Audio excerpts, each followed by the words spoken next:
There was a moment, one single, quiet moment, when a man with calloused hands and a borrowed tie walked across a silent ballroom and sat down beside the most powerful woman in the room. Nobody knew she was powerful. That was the whole point. If you've ever been judged for what you've lost instead of who you are, this story is for you. Stay until the end, because the ending will change how you see every person you've ever passed without looking twice. And if this hits something real in you, hit that like button and drop a comment with the city you're watching from. I want to see how far this story travels. The hotel smelled like money. Not just money, old money, the kind that had been laundering itself through marble floors and crystal chandeliers for so long, it had forgotten what it originally cost. Nathan Holloway noticed it the second he stepped through the service entrance on Tuesday afternoon, 3 days before the gala, hauling a replacement motor for the freight elevator that the morning crew had managed to strip the bearings on. He'd smelled it again Thursday, when he came back to fix a section of crown molding that had started separating from the wall in the east corridor. The kind of thing guests never notice until they do, and then they notice nothing else. And he smelled it now, standing at the edge of the Callaway Grand Ballroom in a dark navy suit that still had the dry cleaner's fold marks in the sleeves, watching 300 people in formal wear navigate each other like expensive chess pieces. The Vandermeer Charity Gala. Annual. Prestigious. Absolutely not the kind of event Nathan Holloway was supposed to be at. He'd said as much to his supervisor, Dennis Park, when the email came through 2 weeks ago. All contracted staff and vendors affiliated with Whitmore Hospitality Properties are encouraged to attend this year's Vandermeer fundraiser as representatives of our professional partnership. Nathan had read it twice, decided encouraged meant optional, and deleted it. Then Dennis had stopped by his truck in the parking lot of the Whitmore Central property with a different version of the message. "It's not encouraged," Dennis said, standing there with his coffee cup and his particular expression that meant he was about to tell Nathan something Nathan wasn't going to like. "Rourke wants bodies there. He thinks it looks good. Contractors mingling, showing we're part of the family." "I'm not part of any family. I fix their elevators." "You want to keep fixing their elevators?" So Nathan went home, dug the suit out of the back of his closet. His ex-wife Carla had made him buy it for her cousin's wedding 3 years ago, checked that it still fit around the shoulders, which it mostly did, and arranged for his neighbor, Mrs. Petrakis, to watch Lily for the evening. Lily was 7. She had her mother's eyes and Nathan's stubbornness, which was either a blessing or a disaster depending on the day, and she'd made him stand in the hallway before he left so she could appraise the suit with the seriousness of a very small fashion critic. "You look different," she said. "Good different or bad different?" She tilted her head. "Like you're pretending to be someone." "I kind of am." "Okay." She handed him a folded piece of paper. "Put this in your pocket." He unfolded it. She'd drawn a picture of the two of them. Stick figures, his noticeably taller, both of them with enormous round heads, standing in front of what appeared to be a house, or possibly a very boxy tree. Under it she'd written, in her careful 7-year-old printing, "Come home safe, Dad." He folded it back up and put it in his jacket pocket right over his chest. "Good luck," Lily said. The ballroom was exactly what Nathan expected, and nothing he was prepared for. He'd been inside it before, obviously. He'd replaced 3 of the ceiling fixture mounts on the eastern wall, knew exactly where the HVAC return was hidden behind the decorative panel near the stage, could tell you that the north bathroom had a slow drain that someone had been ignoring for 6 months. But knowing a room from the inside of its walls was different from standing in it dressed like a human being while a string quartet played something soft and insistent from the far corner. He found Dennis near the bar, talking to a couple of men Nathan didn't recognize. Wearing the slightly too wide smile Dennis always deployed at events where the people around him had more money than he did. "Nathan," Dennis gestured him over. "Come on, come meet some people." The men were introduced as Carson Reeves, regional director of something Nathan forgot immediately, and Marcus Teal, who apparently managed procurement for 3 of the Whitmore mid-tier properties. They were the particular breed of middle management that had learned to perform wealth without possessing it. Good watches, decent suits, the practiced casualness of men who'd calculated exactly how relaxed they could appear without seeming unambitious. Your maintenance? Teal asked, after Dennis mentioned Nathan's role. Not hostile, exactly. Just the specific tone that turned a job description into a category. Facilities technician, Dennis corrected, which Nathan didn't need but appreciated in principle. What do you actually do? Reeves asked. Fix things, Nathan said, when they break. Teal laughed like that was charming in a quaint way. Nathan drank his water, he was driving, he almost always drove, and looked around the room. It was somewhere around 8:15 when he first noticed the woman at table 14. He noticed her not because she stood out in the way beautiful people stand out, drawing attention the way light draws moths. He noticed her because of the specific quality of her stillness. She was sitting at a round table near the east wall. Not a prime table, not the worst, in a silver gray dress that was elegant without being showy. Her hair was silver too, pulled back cleanly. She had the posture of someone who had spent a lifetime sitting in rooms like this and had learned that good posture was a form of armor. She was alone. Not temporarily alone, the way people are alone at a party when their companions go get drinks or use the restroom. She was alone the way a park bench is alone, settled into it, the space around her with that particular quality of vacancy that happens when people have been actively avoiding it. Nathan watched for a few minutes without meaning to, the way you watch something that doesn't quite add up. She wasn't young, somewhere around 60, he guessed, and there was nothing distressed or helpless about her. She held her wine glass with the easy grip of someone completely at home with crystal stemware. She wasn't scanning the room desperately for someone to rescue her. She was simply sitting, watching, existing inside her own quiet with the faint expression of a person who had made a kind of peace with something that still hurt. "Who's that?" he asked Dennis, tilting his head slightly toward the table. Dennis glanced over. Something shifted in his expression. Not quite a wince, more like the micro-adjustment people make when a topic requires careful handling. Eleanor Whitmore. Whitmore like... Yeah. Dennis lowered his voice slightly. Former CEO. There was some big situation, years back. Company almost went under. Her family's business. It was her parents. They died. The company nearly collapsed. There was some kind of betrayal thing. I don't know the details. She rebuilt it eventually. Brought it back. But people have long memories. Nathan looked back at her. She's sitting by herself. People have long memories, Dennis repeated, as if this explained it completely, which, Nathan supposed, it did. The trouble started about 40 minutes later when Craig Buller came back from his third trip to the bar. Buller was a subcontractor, HVAC, worked the same properties Nathan did, but with the particular personality type that read every room as a stage and every audience as obligated. He was the kind of guy who was technically competent at his job and used that competence as currency for behavior that had nothing to do with competence. He told jokes that required other people's discomfort to land. He laughed loudest at his own lines. He had the gift, if you could call it that, of identifying exactly where the social center of gravity was in a room and inserting himself into it. Nathan had worked alongside Buller on and off for 2 years. He didn't dislike him the way you dislike someone you've thought carefully about. He simply found him exhausting in the specific way of people who require constant performance. Buller came back from the bar with fresh confidence and an audience of 4, some of the mid-level contractor types who'd been loosely orbiting his particular gravity all evening. He came to stand near Nathan and Dennis, close enough to the table where Eleanor Whitmore sat that his voice carried. "You see her?" Buller said, not bothering to lower his voice, a quick chin jerk toward the silver gray dress. Nobody answered immediately, which Buller read as invitation. Eleanor Whitmore. He said the name like he was announcing a punchline. Woman almost took down the whole company back in the day. Parents built it from nothing, and she... He made a gesture like something crumbling. Whole thing fell apart. Parents died, business nearly went.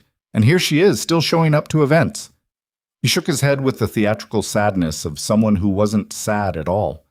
Takes a certain kind of nerve, doesn't it? Showing up after all that? A couple of the men around him made sounds of agreement. One of them laughed softly, the quick guilty laugh of someone who wasn't entirely sure he should be laughing. Nathan looked at Dennis. Dennis was looking at the floor. "She's sitting right there," Nathan said, keeping his voice level. "She can't hear from here," Buller said. "She can hear," Nathan said. "The room's not that big. Buller looked at him with mild, unfocused surprise, the way people look when furniture unexpectedly speaks. Relax, Holloway. I'm just saying what everyone already knows. You're saying it loud enough for her to hear it. That's not talking about what everyone knows. That's something else. The men around Buller went quiet in the particular way of people watching something decide which direction it'll go. Buller's expression shifted, still smiling, but the smile had gotten harder at the edges. Don't be so sensitive, Buller said. She's a grown woman. She's fine. Nathan looked across the room at Eleanor Whitmore. She had not moved. Her posture was perfect. Her face was the careful, neutral expression of someone who had learned to make themselves unreadable. And Nathan recognized it, not from formal social training, but from 3 years of being a single father in situations where falling apart wasn't an option. The practiced stillness of someone absorbing something while making sure nobody could see exactly how much it hit. She wasn't fine. She was performing fine. He knew the difference. He set his water glass down on the nearest tray, smoothed the front of his jacket once, a small, unconscious gesture, and walked across the ballroom. It wasn't a long walk, 40 feet maybe, past 2 waiters carrying champagne, past a cluster of women in gowns deep in conversation about something that made them all laugh at once, past the outer ring of tables where the seating got progressively less prime the further from the center you moved. He walked at a pace that was neither rushed nor casual, just deliberate, the pace of a man who knew where he was going and had decided to go there. He pulled out the chair directly to Eleanor Whitmore's right and sat down. She turned to look at him, not startled, more like she had registered the approach and was waiting to understand the purpose of it. Up close, she was striking in the way that came from bone structure and the particular clarity that some faces develop over decades of living in them. Her eyes were gray-green, and they were very direct, and they had the quality of eyes that had learned to read people quickly because they'd had to. I don't believe we've met, she said. Her voice was measured, not cold, careful. Nathan Holloway, he said. I fix things for Whitmore Properties. Elevators, mostly. Plumbing, when it comes to it. He paused. I replaced the fixture mounts on your east wall, actually, back in March. Something shifted in her expression, so slight it was more of a ripple than a change. I see. I heard what he said, Nathan said. Not loudly, not making a point of it, just stating it plainly, the way you state a fact to someone you think deserves not to have things soften past recognition.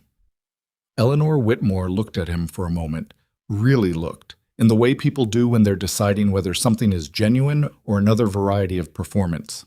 Then she looked back out at the room, where Buller and his orbit had returned to their previous conversation, no longer bothering to glance her way. It's nothing I haven't heard before, she said. I know, Nathan said. That doesn't make it nothing. She turned back to him. That small ripple again. Something that wasn't quite surprise and wasn't quite gratitude and wasn't quite either of those things, but lived in the neighborhood. You're going to sit with me, she said. It wasn't quite a question. If you don't mind the company. She regarded him for another moment. Then she picked up her wine glass, took a small, careful sip, and said, I don't mind. The string quartet shifted to something slower, more searching, and Nathan Holloway sat with Eleanor Whitmore at table 14 while the party moved around them like water around 2 rocks that had decided, for the moment, to hold their ground. It was not comfortable immediately. He'd be lying if he said otherwise. There was the particular awkwardness of 2 people who have been brought together by a gesture rather than by circumstance, sitting across the gap of it and trying to find the first solid thing to say. He looked down at his hands on the table, the hands of someone who worked with them, knuckle thick in the right places. A scar across his left thumb from a piece of ductwork that had been sharper than it looked. Then he looked up and found she was watching him with an expression he couldn't immediately read. What? He asked. Nothing, she said. Then, with the faint trace of something that might have been dry humor, you have the hands of someone who actually builds things. Fixes, he said. Mostly fixes. That's underrated, she said, as a skill. People only think so when something's broken. That's usually when everything matters, she said. He looked at her. Yeah, that's true. There was a pause. Not an uncomfortable one. It had shifted into the slightly easier territory of 2 people who had found one piece of common language and were deciding whether to build on it or leave it as a single room. Your colleague seems to have quite a bit of information about my history, Eleanor said. The tone was even, but there was something underneath it that was neither easy nor undisturbed. He's not really my colleague, Nathan said. We work on the same properties. That's about it. He's not wrong, she said, after a moment. About the broad facts. Nathan didn't say anything to that, didn't rush to reassure her or fill the space with comfortable noise. My parents built the Whitmore Group, she said, from 2 hotels. My grandfather had 1 property, a small inn outside of Hartford, Connecticut. My father expanded it. My mother kept the books and made every decision about what the company actually stood for, which turned out to be more important than any of the buildings. She paused. I grew up in hotels. Literally. We lived in the management quarters of the Hartford property until I was 11. I thought every child did. What happened? Nathan asked. Not pressing, just leaving space. I was betrayed, she said simply, like she had long since found the shortest accurate sentence for a very long, complicated thing. Someone I trusted completely made decisions that nearly destroyed everything my parents had spent their lives building. The details are complex and old, and I've told them enough times that they've become a kind of story I tell, rather than a thing that happened to me, which is its own interesting problem. She glanced at him. You're not going to ask me who. It's not my business. Most people ask immediately. It's the part they want. I don't need the villain's name to understand the story, Nathan said. She was quiet for a moment. No, she said. I suppose you don't. The waiter came by with a wine replacement that Eleanor didn't ask for and accepted anyway with a small practiced nod. Nathan ordered another water. The waiter gave him a fraction of a look, the micro-assessment of service staff gauging whether to pay attention to a guest, and then moved on. My parents died within 2 years of each other, Eleanor said, not as a segue, more like the next chapter of something she'd decided to keep telling. My father first, my mother 6 months later, which I've always thought had less to do with illness than with the particular way some people choose to go when there's no longer a reason to stay. She said it without sentiment, or rather with the sentiment compressed down to its smallest, hardest form, the way grief gets after it's been carried long enough. I was 41. I had a company that was technically bankrupt and an industry full of people who were waiting to see how the story ended so they could have an opinion about it. What did you do? I sold the Hartford Inn, she said, the original property. I hated doing it. It felt like selling a piece of the actual people. Us. She paused. But I used it to stabilize the rest. Took on 2 partners who eventually wanted out, bought them out, restructured the whole operation. It took 9 years before I felt like I wasn't just surviving the company, but actually running it. A pause. By that time, of course, the story people told about me was already fixed. People have a version of you they decide on, and new information doesn't tend to change it. It just gets added as a footnote. And you keep showing up anyway, Nathan said. Showing up is the only available option, she said. The alternative is to disappear, and I decided a long time ago that I wasn't going to disappear. Nathan nodded slowly. Yeah, he said. Yeah, I understand that. She looked at him more directly then. Your daughter? He blinked. How? The drawing in your pocket, she said. It's folded, but the corner's visible. Children draw people with round heads until a certain age. A slight lift at the corner of her mouth. Not quite a smile, almost. Nathan laughed, quiet and a little surprised. He reached into his pocket and unfolded the paper, spreading it flat on the table between them. Eleanor leaned slightly to look at it. The 2 stick figures. The enormous round heads. Come home safe, Dad, in Lily's careful printing. How old? Eleanor asked. 7. He looked at the drawing. She'll be 8 in February. What's her name? Lily. Does she know you're here? She inspected my suit before I left. He glanced up, gave it a verdict. And? I look like I'm pretending to be someone. Eleanor's mouth curved. This time it reached something, landed somewhere. She's not wrong. No, he said. She rarely is. They talked for a long time after that. Not about anything that would have seemed important from the outside. Not about money. Not about industry connections. Not about the gala or its charity purpose or any of the formal scaffolding that the evening had been erected around. They talked the way two people talk when they've found themselves unexpectedly in the same real conversation and aren't quite sure what they're doing there but don't want to stop. Eleanor asked about Lily, and Nathan told her about the morning routines that required a kind of military precision, about school pickup and the evening homework wars, about the way Lily narrated her own life constantly, like a sports announcer running play-by-play on everything, including breakfast. She told me last Tuesday that pouring cereal was extremely satisfying, he said, and delivered it completely seriously. The commentary, Eleanor said. Every single thing, Nathan confirmed. I'll be fixing something under the sink and she'll be standing behind me going, and now Dad is using the wrench. This is very impressive. Let's see if he can do it. Eleanor laughed. A real one. Something that moved through her body and changed her face for a second before she composed it back. It was the kind of laugh that comes from somewhere that hasn't laughed in a while, slightly unpracticed and real for being so. I never had children, she said after a moment, not with grief, not with self-pity, just as a plain thing. The life I was building didn't leave much room. By the time I had room, the question had answered itself. Nathan didn't offer anything sympathetic, because sympathy wasn't what she'd offered him. You regret it?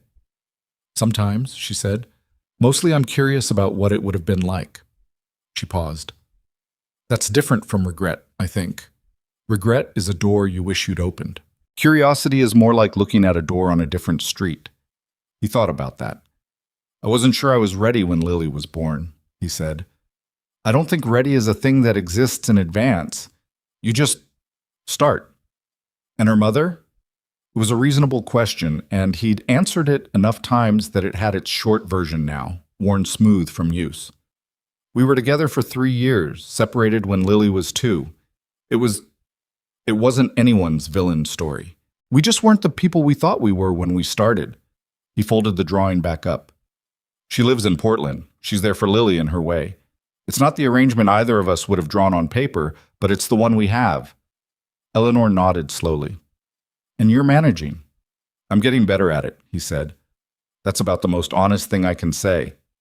That's more than most people will admit, she said. It was sometime after 9 when the evening shifted. The gala was moving into its second act, the part where the formal program ended and the real social architecture of the event emerged, the part where alliances and hierarchies were visible in who stood with whom and who found reasons to move. Nathan had been half aware of it the whole time, the peripheral movement of the room, but it had stayed peripheral. Table 14 had become its own quiet gravity, until Buller came back. He wasn't alone this time. He had Marcus Teal with him, and 2 other men Nathan recognized as contractors from a different firm, younger, louder, trailing behind Buller with the energy of people who'd had enough drinks to find everything amusing. They came around the outer edge of the room toward the east wall, and Nathan felt the slight change in his own posture the way you feel weather before it arrives. Buller stopped a few feet away. He looked at Nathan with an expression that had settled into something less casual than it had been before. The look of someone who had decided, in the time since Nathan had walked away from the group, that the walking away needed to be addressed. Holloway, he said it pleasantly. You've been over here a while. I have, Nathan said.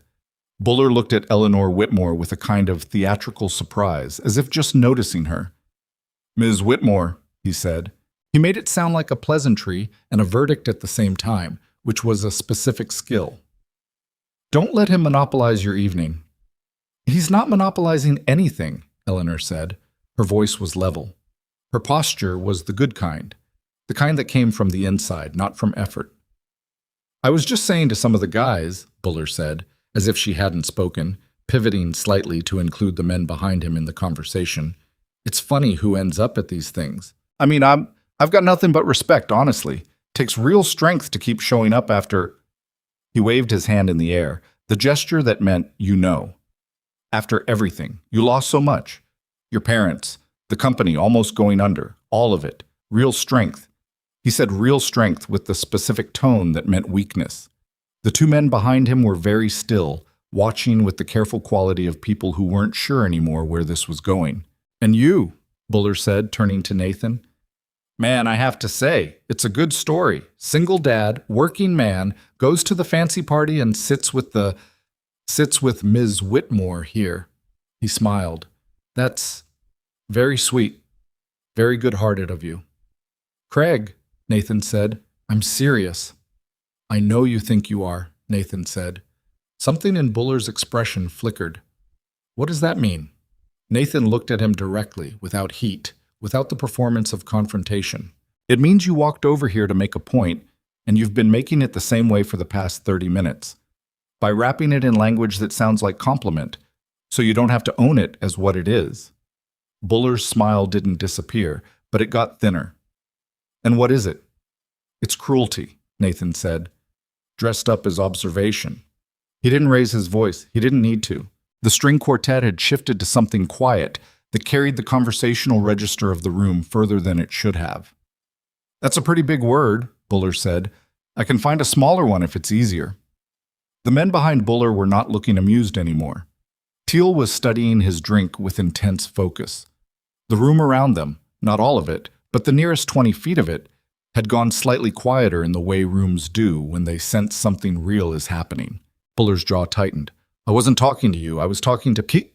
You were talking at her, Nathan said. That's different. She's been listening to this version of her own story in this industry for what sounds like 15 or 20 years, and she's been handling it with more grace than it deserves. So no, you weren't talking to her. You were using her to perform for whoever's standing behind you, and I'm tired of watching it.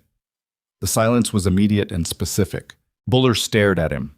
The expression had moved through several stages. Surprise, something hot and fast, and now the particular frozen stillness of a person who had intended to be the most certain thing in a room and found themselves unexpectedly uncertain. Mind your business, Holloway, he said, quieter than before. This is my business, Nathan said. I'm sitting at this table. He held Buller's eye for a moment, steady, and did not look away. Then Buller made a small sound that was not quite a laugh, turned, and walked away. The men behind him followed. Teal glanced back once with an expression Nathan couldn't quite parse, not apologetic exactly, but something adjacent to it, before turning away. The silence the group left behind lasted for a long beat after they'd gone, and then the nearest conversations resumed and the string quartet played on, and the room settled back into its own noise. Nathan turned back to the table. Eleanor Whitmore was looking at him. She wasn't crying.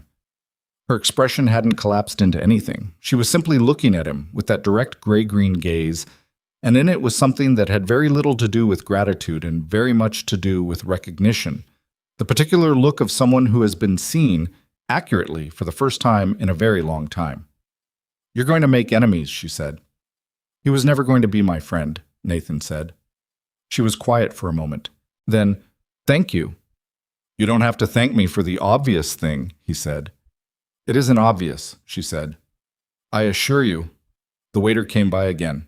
Nathan accepted a glass of sparkling water with a slice of lime, which felt faintly formal and somehow right for the moment. Eleanor accepted a small plate of hors d'oeuvres she didn't eat but set between them on the table, which felt like an offering. Outside, through the tall windows of the ballroom, the city was doing what cities do at night, moving, lit, complicated, indifferent to any of it.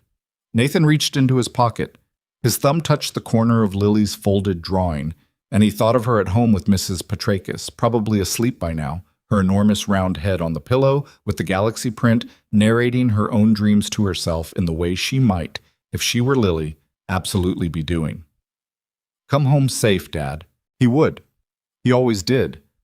But something had shifted in this evening, in this room, at this table, in ways he didn't have the language for yet. He had walked across a ballroom and sat down beside a woman because it was the right thing to do, and he didn't know how to do the wrong thing, and just live in it. He had done it without strategy and without expectation and without any idea of what it meant. He sat with her while the gala moved into its final hour, and the room around them traded in its formal performance for the looser, louder version of itself that parties became past 10 o'clock.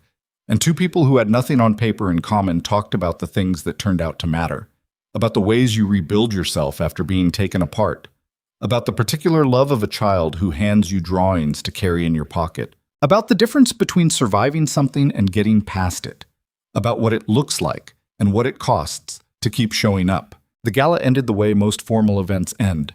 Not with a dramatic conclusion, but with a slow leak of energy, guests peeling away in pairs and small groups, the room thinning until the white tablecloths outnumbered the people and the waitstaff began the quiet choreography of clearing. Nathan and Eleanor had stayed until nearly 11. Not by plan, there had been no plan to any of it, but because the conversation had the particular quality of something neither of them wanted to interrupt. When the lights finally lifted to their cleaning hour brightness, bleaching the romance out of everything and leaving the ballroom looking like what it actually was, a large commercial space with expensive furniture and a good sound system, they both stood at roughly the same moment, the way people do when they've been talking long enough that the ending comes instinctively. "I appreciate the company," Eleanor said. She said it plainly, without the social inflation that might have dressed it as something bigger. "Same," Nathan said. They shook hands. Her grip was firm and dry and direct, the grip of someone who had stopped performing warmth decades ago and replaced it with something more honest. He walked out through the main entrance, collected his parking ticket from the valet, who looked briefly surprised that he'd come from inside rather than the service entrance, and drove home on empty streets with the radio off and the folded drawing still in his pocket. Mrs. Petrikis was asleep on the couch, with a procedural crime drama running silently on the television. Lily was in bed and Nathan stood in the doorway of her room for a moment in the dark, listening to her breathe, the specific, even rhythm of a child completely committed to sleep, before going to change out of the suit and hang it back in the closet. He sat on the edge of his bed for a while before lying down, not thinking about anything particular, just sitting with the weight of the evening settling into its final form. The morning after the gala was a Tuesday, and Tuesdays meant the Whitmore Central property, a mid-sized business hotel 6 blocks from the convention district that generated a reliable and unromantic stream of maintenance requests. Nathan arrived at 7, changed into his work clothes in the contractor locker room, and found 3 tickets waiting on his board. A guest room HVAC that was running 2 degrees cold, a lobby door closer that had started sticking, and a reported water pressure issue on the 14th floor that had been on the board since Thursday and kept getting bumped. He started with the door, because doors were fast, and because the morning lobby crowd meant it was visible work and visibility. In the morning meant fewer follow-up calls asking if it had been done. He pulled the closer apart on the hinge side, found the adjustment screw had backed out from vibration, a 10-minute fix, the kind of problem that accumulated into a 10-minute solution after being reported and rescheduled for 3 days, and had it dialed in by 8. The HVAC took longer. The 14th floor pressure issue turned out to be a partially closed gate valve in the riser closet that someone had bumped during a previous repair without noticing, which explained the complaints on 11 and 12 as well, and fixing it meant logging an access request for 2 occupied rooms and waiting while the front desk arranged the timing with the guests, which meant the morning stretched into the afternoon in the particular elastic way maintenance mornings often did. Dennis found him on 12, eating a sandwich in the corridor near the riser closet while he waited for room clearance. "Buller called me this morning," Dennis said. Nathan looked at him. "He said you embarrassed him in front of clients at the gala." "I said something he didn't like in front of some other contractors," Nathan said. "There were no clients there." He said, "He was mocking a woman sitting by herself," Nathan said. "I told him to stop." Dennis rubbed the back of his neck, the gesture he had for situations that were uncomfortable but not technically violations of anything. "He's been with the company for 6 years. I know. Rourke likes him. I know that too." "I'm not saying you were wrong," Dennis said carefully. "I'm saying be aware of it." "I'm aware of it," Nathan said. He picked up the second half of his sandwich. "Did you know she rebuilt the whole company?" He glanced up. "Eleanor Whitmore. Took 9 years. She sold the original property, the one her grandfather started, to stabilize the rest. Did all of it while people in this industry were waiting around to watch her fail." Dennis was quiet. "He was performing for an audience," Nathan said. "That's all it was. And she sat there and took it because she's been sitting and taking versions of it for 20 years. You can't fix that," Dennis said. I didn't fix anything, Nathan said. I just didn't pretend it wasn't happening. Dennis looked at him for a moment with the expression of a man who understood something and wasn't sure what to do with it. Then he nodded once and walked back toward the elevator. Nathan didn't think about Eleanor Whitmore much over the next 2 weeks. Or rather, he thought about her the way you think about a conversation that landed differently than you expected. Occasionally, at the edges of other things, the memory surfacing briefly before sliding back under the surface of his actual life, which was loud enough and full enough that it didn't leave much room for extended reflection. Lily had a science project on weather systems that required a cardboard cloud and a level of parental involvement that Nathan had not anticipated. There was a parent-teacher conference that pushed the weather project deadline into crisis territory, followed by 2 nights of glue and cotton balls, and a brief, intense debate about whether cirrus clouds looked more like wispy strings or flat sheets, which Lily resolved by going online and showing him both with the triumphant air of someone who had been right about something all along. He worked a full rotation at 3 different properties, logged 12 hours on a commercial job that came in sideways from a referrer, a restaurant downtown with a grease trap ventilation problem that turned out to require more wall access than the estimate had accounted for, and had a brief professional conversation with Buller in the parking lot of Whitmore Central that consisted of Buller nodding at him without stopping and Nathan nodding back, and both of them continuing in their respective directions. It was a Tuesday again, which seemed to be when things happened to him, when the call came. He was on his lunch break, sitting in his truck in the parking structure off 5th, eating leftover rice and watching a pigeon work through what appeared to be a very committed disagreement with a discarded fast food wrapper. His phone buzzed with a number he didn't recognize, and the instinct to let it go to voicemail almost won out. He picked it up on the 4th ring. "Is this Nathan Holloway?" A woman's voice. Professional, measured, the voice of someone who made a specific kind of call as a regular part of her day. "It is." "This is Sandra Chen, executive assistant to Ms. Eleanor Whitmore at Whitmore Hospitality Group. Ms. Whitmore would like to arrange a brief meeting at your convenience." Nathan looked at the pigeon, which had won the argument with the wrapper and was now regarding its prize with apparent confusion. "A meeting," he said. "At your convenience," Sandra repeated. "She asked me to let you know that it's completely voluntary and she has no expectation of any particular outcome. She simply wanted to have a conversation." Oh.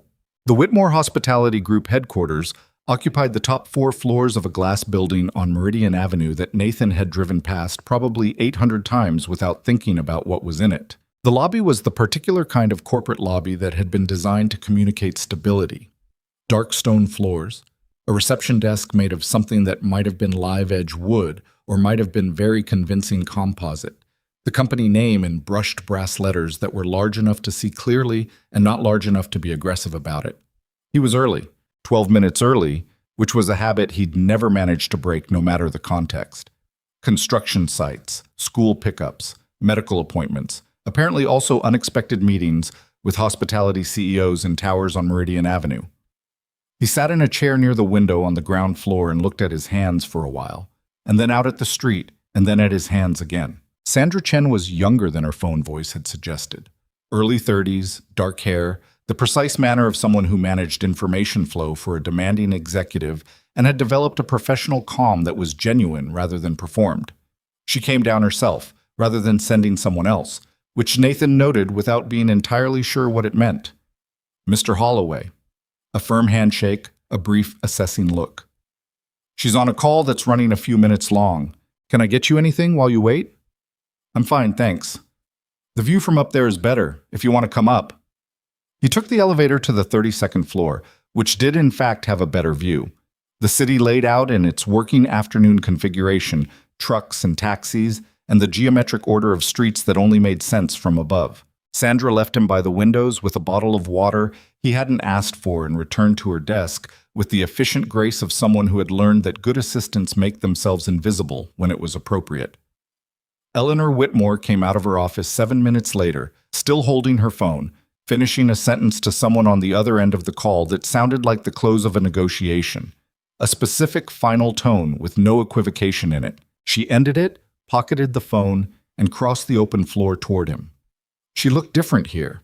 The same bearing, the same directness in the eyes, But she was at home in this space in a way she had not been at the gala.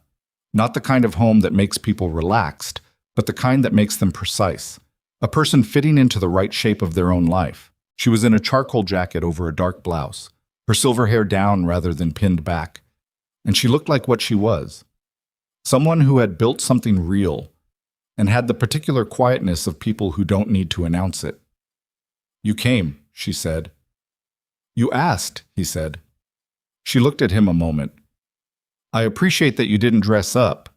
He was in his work clothes, clean, but his work clothes. He'd considered the suit again for about 4 seconds and decided against it. "I came from a job." "Good," she said. "Come in." Yeah. Her office was large but not excessive, the kind of space that had been furnished to work in rather than to impress. There were 2 windows overlooking the avenue, a desk that held real evidence of real use, papers, a tablet, 2 coffee cups at different stages of completion, a legal pad covered in handwriting, and a sitting area with chairs that were comfortable rather than decorative. The walls had 3 pieces of art and a framed photograph of a building Nathan didn't recognize. An inn, clearly old, a white clapboard structure with a wide porch, and a sign he couldn't read from this distance. He looked at it while she closed the office door. "The Hartford property?" he asked. She looked at the photograph. "My grandfather's original inn, taken in 1962, 2 years after he opened it." She paused. "I have pictures of the current building, which is much larger and much better in every measurable way. But I keep this one. Because it's where it started. Because it's what the whole thing was supposed to be," she said. "Not the size it is now, the intention of it, what he wanted when he built it." She gestured toward the chairs and they both sat, and Sandra appeared quietly with coffee, 2 cups, a small pitcher, which she set on the low table and then disappeared again. "I'll be direct," Eleanor said, wrapping both hands around her cup. "I wanted to see you again because our conversation at the gala was the most honest conversation I've had at an industry event in a very long time, and I found that I was still thinking about parts of it 2 weeks later, which doesn't happen." Nathan waited. "I don't usually call contractors I've met briefly at galas," she said, in case that needed saying. "I figured. I wanted to ask you something, and I want you to understand that a no or a not interested or a let me think about it is entirely acceptable and will have no effect on your professional relationship with any Whitmore property." She paused. "I have a project. It's new, still in the development phase. I'm looking for someone to lead the operational side of it, and I think you might be the right person." She held up one hand briefly. "Let me explain it before you respond." He nodded. She told him about the project. The Whitmore Group had acquired over the past 3 years a set of 14 properties in various states of disuse. Former small hotels, residential buildings, one large Victorian house that had been a B&B in a previous life, scattered across 4 cities in the region. Some of them were operational but underperforming. Most of them were not operational at all. The original acquisition intent had been eventual renovation into boutique hotel inventory, but Eleanor had been sitting with a different idea, one that had been developing for about a year. "The housing crisis in this region," she said, "has a specific face that doesn't get talked about much. It's not just unhoused people or people in chronic poverty. It's families in temporary displacement, people who have experienced medical catastrophe, job loss, domestic situations that required them to leave quickly, people who have a working life and a path forward but need somewhere stable and dignified to land while they're rebuilding. Shelters don't serve that population well. Market-rate housing is inaccessible. There's a gap." "You want to convert the properties," Nathan said. "Into transitional residences," she said. "Not shelters. Real apartments, or as close as the buildings can accommodate. Short-term, 6 months maximum, but real. With kitchens that work, with maintenance that's responsive, with the basic dignity of a space that was renovated for the people who'll live in it rather than patched to the minimum standard." She looked at him directly. "I need someone to manage the renovation and operational build-out. Someone who understands buildings from the inside out, not from a spreadsheet. Someone who understands what it actually takes to make a space livable." The room was quiet for a moment. "There are 14 properties," Nathan said. "We'd start with 3. The ones in the best existing condition. If the model works, we expand." That's a significant operation. Yes. I'm a facilities technician, he said. You managed a 6-property rotation for 2 years and brought all of them from a C maintenance grade to a B plus in your first 18 months, she said. I had someone pull your contractor performance record before I called you. You came in on or under budget in 11 of the last 14 projects you've led. You have 0 safety violations and 1 complaint in 2 years, which was filed by someone who's since been removed from our contractor pool for unrelated issues. She paused. You're not only a facilities technician, you do that job because it's the job in front of you. This is a different job. Nathan sat with that for a moment. I need to tell you something, he said. Go ahead. I don't do well in environments where I'm supposed to perform, where the thing is about looking like you're doing the job rather than doing it. He looked at her directly. I don't know how to do that. I've tried, and it doesn't take. Eleanor didn't look surprised. The reason I'm asking you, she said, is precisely because of what I watched you do at the gala, not the dramatic gesture of sitting beside me, though I'm not diminishing it. What I noticed was what came after. You sat with me for 2 hours and you didn't treat me like a powerful person or a wounded person or a story. You talked to me like I was just someone. You pushed back when I said something that didn't hold up, and you didn't fill the silence with noise just because silence was uncomfortable. She put her cup down. I have plenty of people on my executive team who can navigate a boardroom. I need someone who can actually do this, who will look at a building and see what the people who live in it actually need, not what fulfills a grant requirement or photographs well for a press release. Nathan leaned back slightly in the chair. Why are you building this? She looked at him steadily. What do you mean? You've got a profitable company. You've spent 20 years rebuilding it. This is a different direction than scale for scale's sake. I'm not challenging it. I'm asking genuinely, what's the why? Eleanor was quiet for a long moment, not uncertain, more like someone retrieving something from a depth that required a moment to surface. When I was 41, she said, after my father died and my mother died and the company was technically in bankruptcy, I spent 8 months living in a room in a substandard residential hotel in Bridgeport, Connecticut. It was the most I could afford while I was figuring out the finances and fighting the legal side of what had happened to the business. The room had a hot plate and a bathroom down the hall and a window that looked at a wall. She said this the way she said most things, plainly, without performed emotion. The management was indifferent at best. The building was maintained to the legal minimum, which in that building meant that legal minimum was doing quite a lot of work as a concept. I was 41 years old and I had run properties that cost more per night than that room cost per month. And I was living in it while trying to rebuild a company and survive the loss of both my parents in the same year. She paused. The other people in that building, most of them were not there for temporary reasons. Most of them were there because that was their life.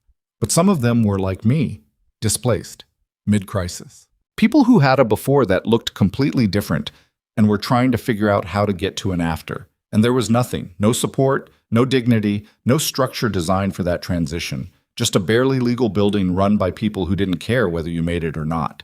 She picked up her cup again. I've thought about those people for 20 years. I've thought about who I would have been if I hadn't had the one thing that eventually got me out, which was the fact that the company existed to come back to, that there was something to fight for. Most of those people didn't have that. They just had the room and the hot plate and the wall outside the window. The office was very quiet.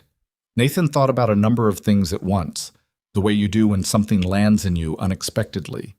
He thought about Lily and the galaxy print pillow. He thought about the apartment he'd moved into after he and Carla separated. A 2-bedroom on the east side that was fine, that was genuinely fine, that had nothing wrong with it, but that had felt for the first year like somewhere he'd ended up rather than somewhere he'd chosen. He thought about what somewhere to land actually meant, in the body, in the daily life of a person who needed one. I need to think about it, he said. Of course you do. And I need to be honest with you. I've never managed anything at this scale. The contractor work is, I know what I'm doing. This is different. Different isn't the same as wrong for you, she said. I know, but I need to sit with it. That's all I'm asking, Eleanor said.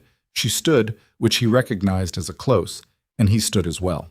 I'll send you the project brief through Sandra, the existing property assessments, the initial budget framework, the partnership organizations we're working with on the placement side. Look at it when you have time. Call me when you've decided. He nodded. Can I ask you something? Yes. Why are you explaining all of this to me personally? You have an executive team. You have an HR process. Why are you sitting in your office telling me about the room in Bridgeport? Eleanor looked at him for a long, even moment. Because the project deserves someone who understands why it exists, she said, not just the mechanics of what it is. And that story, the Bridgeport story, is not something I tell people as a regular practice. I told it to you because I thought you'd understand it correctly. He held her gaze. Meaning what? Meaning you'd understand it as information, she said, not as a weapon. He thought about that on the elevator down, and in the lobby, and in the truck on the drive back to the last job of the afternoon. He thought about it while he fixed a broken towel bar in a guest bathroom on the 11th floor of Whitmore Central, running the anchor bolt back into the drywall with a screwdriver while the window at the end of the corridor showed him the city going about its reliable business. He thought about what it meant to be given a story that someone used carefully, and what the giving of it meant. He didn't call that evening. He put Lily to bed. She was in a phase of needing 3 stories told, not read, which meant he had to improvise, which he'd gotten surprisingly competent at over the months. And he sat at the kitchen table with the project brief Sandra had emailed through and read it twice. The properties were real and detailed. Photographs, assessment reports, structural notes. A former residential hotel in Clarington that had been closed for 4 years. A Victorian building in the Midvale neighborhood that had good bones and a failed roof repair. A mid-century building outside the Eastfield district with 60 units that needed new electrical and new plumbing on 3 floors. He knew buildings. He could read these assessments the way other people read language. Could see in the description of a failed roof repair the sequence of decisions and deferred maintenance that had led to it. Could see in the electrical assessment the scope of work and the order in which it would need to happen. He could see, actually, what each of these buildings could become. That was the problem. Once he could see it, it was harder to look away. He called Eleanor 2 days later on a Thursday morning from the parking lot outside Lily's school, watching the last of the drop-off traffic thin out. She picked up on the second ring. I have questions, Nathan said. That's a good sign, she said. The Clarington property. The assessment says the foundation on the east side needs evaluation before you can know what the renovation scope actually is. That means the budget estimate for that building is essentially a placeholder. Yes, she said. I know that. It's the first thing I'd want to address. I'd need to bring in someone I trust to do the structural assessment, not whoever's on the current preferred vendor list. Fine. And the Midvale building. The heritage designation on it means you're going to need a pre-approval process with the city before any exterior work, which isn't in the current timeline. I had a feeling, she said. That's something you'd know better than me. I want to be clear about what I can do and what I can't, he said. I can manage the renovation. I can manage subcontractors. I can manage timelines. I can tell you when something's going sideways before it costs you the budget. What I can't do is the corporate side. The partnership coordination with the placement organizations, the press side of it, the government relations piece. That's not what I'm asking you to do, Eleanor said. I have people for that. I want that in writing, he said. Not because I don't trust you, because situations change and people's memory of what was agreed changes with them. A pause. Then, you're right, we'll put it in writing. He exhaled slowly. Okay, he said. I'm in. Another pause. Shorter. Good, she said, and in that single word was something that wasn't quite relief but lived nearby. The specific quality of someone who had held a hope carefully for several days and had now been told they could set it down. I'm going to need 3 weeks to arrange the transition with Dennis and finish my current commitments, he said. Take 4.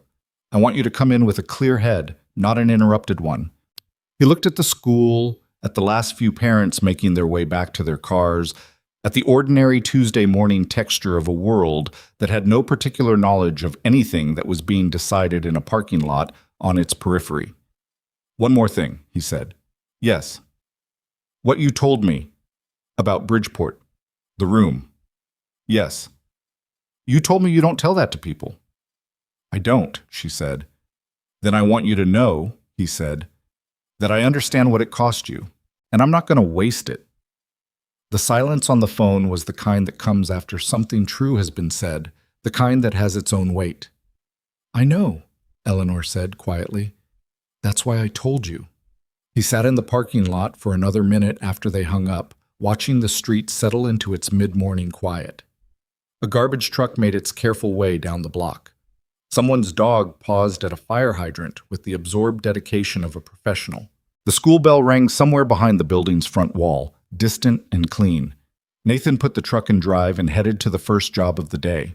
4 weeks was enough time to finish his commitments and not enough time to stop second-guessing himself. Nathan handed off his maintenance rotation to a guy named Terrell, who'd been picking up overflow work for Dennis's crew for the past 8 months, and knew the properties well enough that the transition didn't require much more than a walkthrough at each site and a binder of notes that Nathan typed up over 2 evenings at the kitchen table while Lily did her homework across from him and periodically announced updates on her progress, with the gravity of a press secretary briefing the nation. I finished the vocabulary, she said, on the first evening. Good. There were 14 words. That's a lot of words. I knew 11 of them already. She paused. The other 3 were weird. Which ones? Ambiguous, subsequent, and therefore. Those aren't that weird. Therefore is weird, she said firmly. Nobody says therefore. People say so. People write therefore, Nathan said. She considered this with the specific expression she used when revising a position without fully conceding it. Okay, she said. But it's still weird. He went back to his notes, and she went back to her vocabulary, and the kitchen was quiet in the way that it was when they were both working. A comfortable, shared silence, the kind he'd learned to value in the first year of being alone with her, when silence had felt like something missing and had gradually become something present. He told her about this job on a Saturday, over breakfast, because Saturday mornings were when they had the most time and the least urgency, and difficult conversations went better when nobody had somewhere to be. I'm taking a new job, he said. Lily looked up from her cereal. What kind? Managing a renovation project, a big one. Buildings that are going to become homes for families who need a place to stay while they're going through hard times. She was quiet for a moment, processing. Are you going to fix the buildings? I'm going to make sure other people fix them correctly, he said, and make decisions about how they get fixed. That's different from what you do now. Yeah, it is. She thought about it with the spoon held in the air, a small habit she had when thinking hard about something. Is it scary? A little, he said. She nodded, which meant she accepted this as a reasonable answer. Is the lady from the party doing it with you? He looked at her. He hadn't mentioned Eleanor directly, hadn't said anything beyond that he'd attended the gala and it had gone fine. How do you know about a lady from the party? Mrs. Petrakis said you seemed different when you came home, Lily said. She said you had the face of someone who'd met an interesting person. Mrs. Petrakis said that. She said she's very perceptive. Lily put the spoon in the cereal. Is she nice? The lady? Nathan thought about Eleanor Whitmore in her office with the photograph of the Hartford Inn on the wall, telling him about a room in Bridgeport with a hot plate and a window that looked at a wall. Yeah, he said. She is. Okay, Lily said, and returned to her cereal with the practical finality of someone who had received the information she needed. He started officially on a Monday, which felt right, the week beginning with a new thing rather than carrying it into the middle of a familiar structure. Sandra Chen sent him a building pass and a parking validation and a calendar invite for an orientation meeting with Eleanor and the 2 executives who would be the company-side partners on the project. A woman named Priya Anand, who handled community and nonprofit partnerships, and a man named Robert Calloway, who managed the company's real estate development portfolio and had the particular manner of someone who had not initially supported bringing an outside hire into a project of this size and was being professional about it. Nathan noticed the professional about it quality in the first 15 minutes of the meeting. Calloway was not hostile. He was careful, the specific carefulness of someone choosing their words with the precision of a person who had objections they had decided not to voice directly. Your background is in facilities management, Calloway said, reviewing the project structure document, which is excellent for the physical renovation work. The stakeholder coordination piece, the city approvals, The nonprofit partnerships, the grant reporting, that's going to be new territory. I know that, Nathan said. That's why I said clearly that I needed support on those pieces. Right. The question is how we divide. Robert, Eleanor said. She said it the way you say one word when it means several sentences of direction. He stopped. Nathan understands the division, she said. He negotiated it specifically. The renovation management is his. The external coordination runs through you and Priya, with Nathan's input on anything that affects the physical scope. We've agreed on that structure. Of course, Calloway said smoothly. I just want to make sure we all have clarity. We have clarity, Eleanor said. Nathan looked at his copy of the document. He didn't say anything. He understood that this moment was one of several that would happen over the coming weeks. The small calibrations of territory and authority that happened whenever a new person entered an existing structure. He'd seen it on job sites his whole working life. The best response was usually to do the work and let the doing speak. The Clarington property is the first priority, Nathan said, bringing it back to specifics. I have someone coming in next week to evaluate the East Foundation. Until I have that report, the budget for Clarington is essentially an estimate with unknown variance. I'd like us to be aligned on that before anyone makes public commitments on the timeline. Calloway looked at him. A brief reassessment happening somewhere behind the professional surface. That's a reasonable position. Once I have the structural report, I can give you a proper scope and timeline for all 3 buildings. Not before. Agreed, Eleanor said. That was how the first meeting ended. Not warmly, not badly, but with the particular functional tension of people who hadn't yet decided what they were to each other, but were willing to keep working until they found out. The first site visit to the Clarington property was on a Wednesday, gray and cold, in the way that March sometimes decided to be as a reminder that it could. The building was a former residential hotel 6 blocks from the commercial district.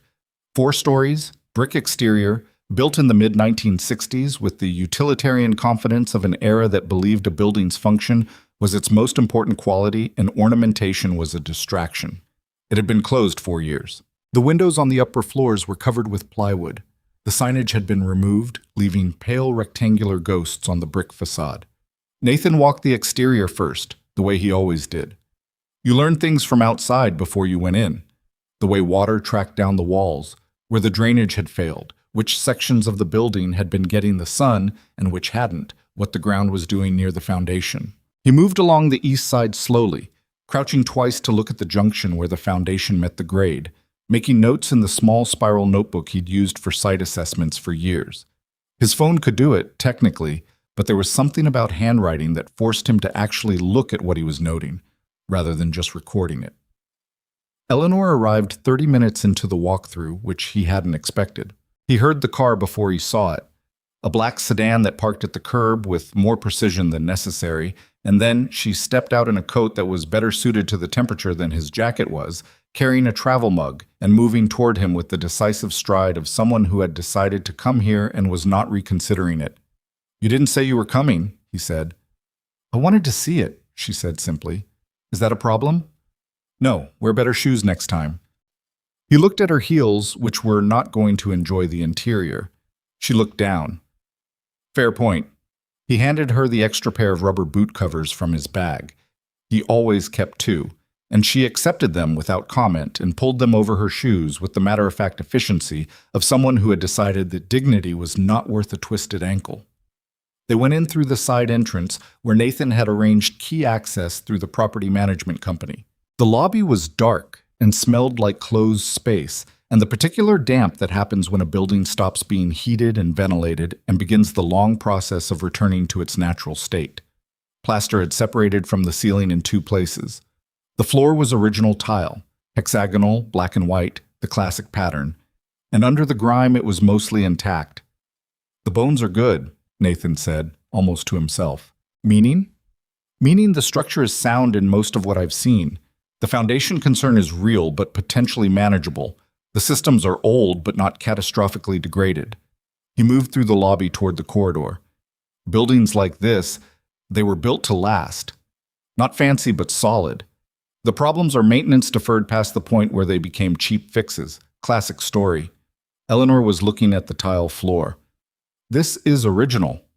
Yeah, 1965 or thereabouts. Can it be preserved? Depends on the subfloor condition. He crouched and tapped in two places. Sounds reasonably solid here. I'd want to check in the corners where water might have tracked. He stood. What's your vision for the units? Are you thinking individual apartments or shared facilities? Individual as much as possible, she said. One of the things that made transitional housing models fail historically is the loss of privacy. People who are already in a destabilized situation need the psychological anchor of a door that closes and a kitchen that's theirs, even if it's small. He nodded, walking toward the stairwell. Then I need to look at the floor plans and figure out what's feasible with the existing layout. The unit count in the assessment might be optimistic depending on what the walls can tell us. She followed him into the stairwell. The railing was solid. He tested it. The stairs themselves were concrete under rubber treading that had seen better decades, but they were sound. On the second floor, the corridor stretched away in both directions, identical doors on either side, all closed, all with the particular quality of long-closed rooms that have become very private about their contents. They worked through 3 units on the second floor. Nathan opened each one, walked the perimeter, checked the windows, tested the plumbing with the water temporarily on from the street connection, made notes. Eleanor moved through them with him, not in his way, not performing engagement, genuinely looking at ceiling heights, at window placement, at the size of closets, and the layout of the bathrooms. These are small, she said, standing in the 3rd unit. By current market standard, yes, but livable. He pointed toward the window. Morning light on this side. That matters more than people think for how a space feels. She stood at the window for a moment, looking out at the street below. The ordinary mid-morning street, a delivery truck, a woman pushing a stroller, a coffee shop across the road with a chalkboard sign visible from here. When I was in Bridgeport, she said without turning, the thing I missed most wasn't the house I'd grown up in or the properties I'd run. It was the window. She paused. I had a window that looked at a wall, a brick wall, 12 feet away. No sky, no street, nothing moving, just brick. She turned back from the glass. I thought about that a lot when I was developing this project. What it meant to have a window that looked at something real. Nathan looked at his notebook. Every unit in this building has a window with a street view or a courtyard view, he said. I checked the plans. She looked at him. Something in her expression moved, just slightly, in the way things move when something matters and you've decided not to make it bigger than it is. Good, she said quietly. The structural engineer, a woman named Diane Marsh, whom Nathan had worked with on 3 commercial projects over the years, came in on Friday and spent 4 hours on the East Foundation. Her verdict was delivered over the phone that evening with the specific directness Nathan valued in her. No cushioning, no performing uncertainty to soften bad news, or performing confidence to inflate good news. It's manageable, she said. There's settlement on the northeast corner that needs to be addressed before you do anything else. It's not catastrophic, but it's real, and it'll affect your ground floor unit count in that section.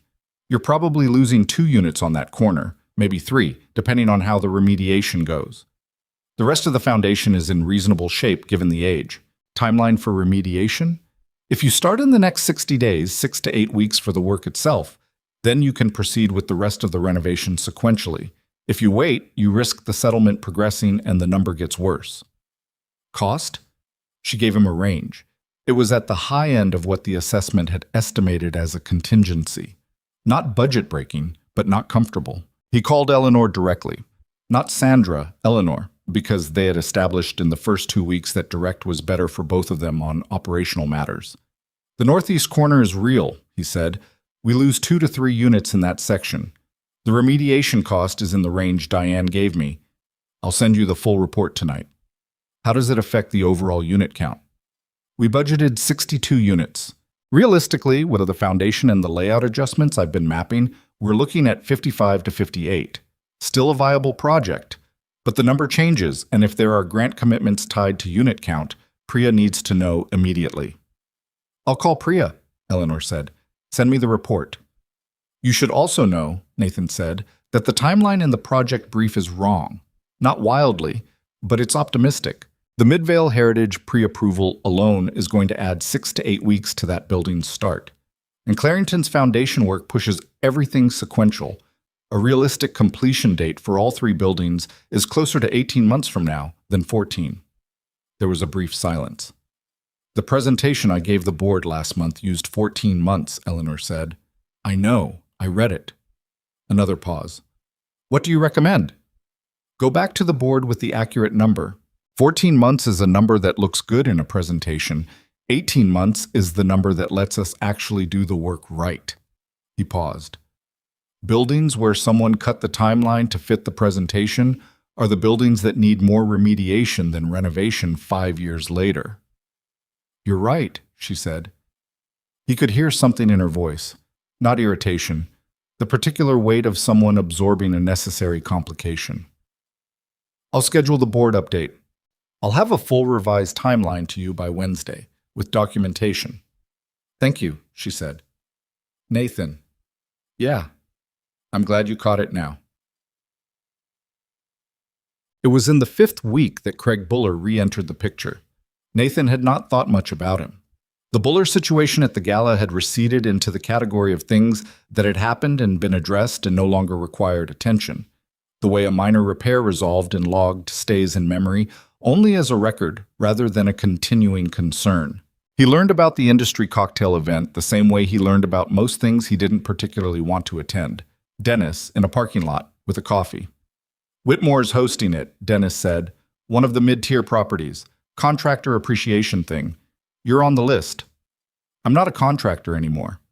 You're on the list as a Whitmore project manager, apparently. Sandra Chen's office sent the invitations.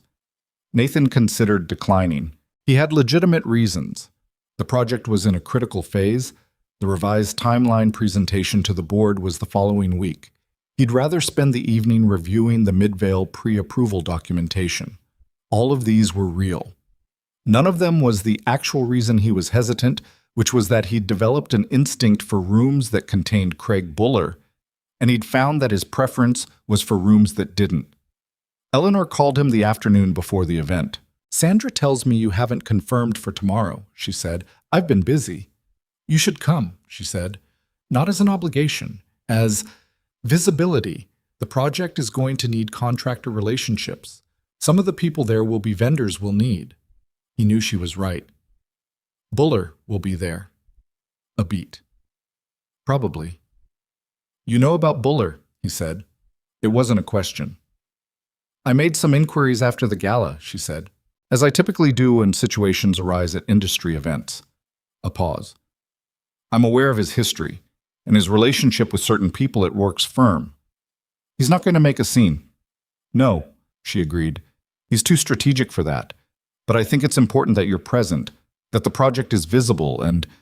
She stopped. And? Nathan waited. I think it matters that people see you in the room and understand what you're doing. Some of these contractors will eventually be bidding work on the project. They should know who you are. He exhaled. I'll be there. Yet. The event was in the Alderton Ballroom of the Whitmore Midtown property. Smaller than the Vandermeer Gala. Less formal. The specific energy of an industry event where everyone knows each other well enough that the performance of networking has relaxed into the actual thing. About 100 people. Good catering. An open bar that was being used with the enthusiasm of people who had been working in construction and facilities for several months in the dead season and had decided that warm weather and free drinks were worth celebrating.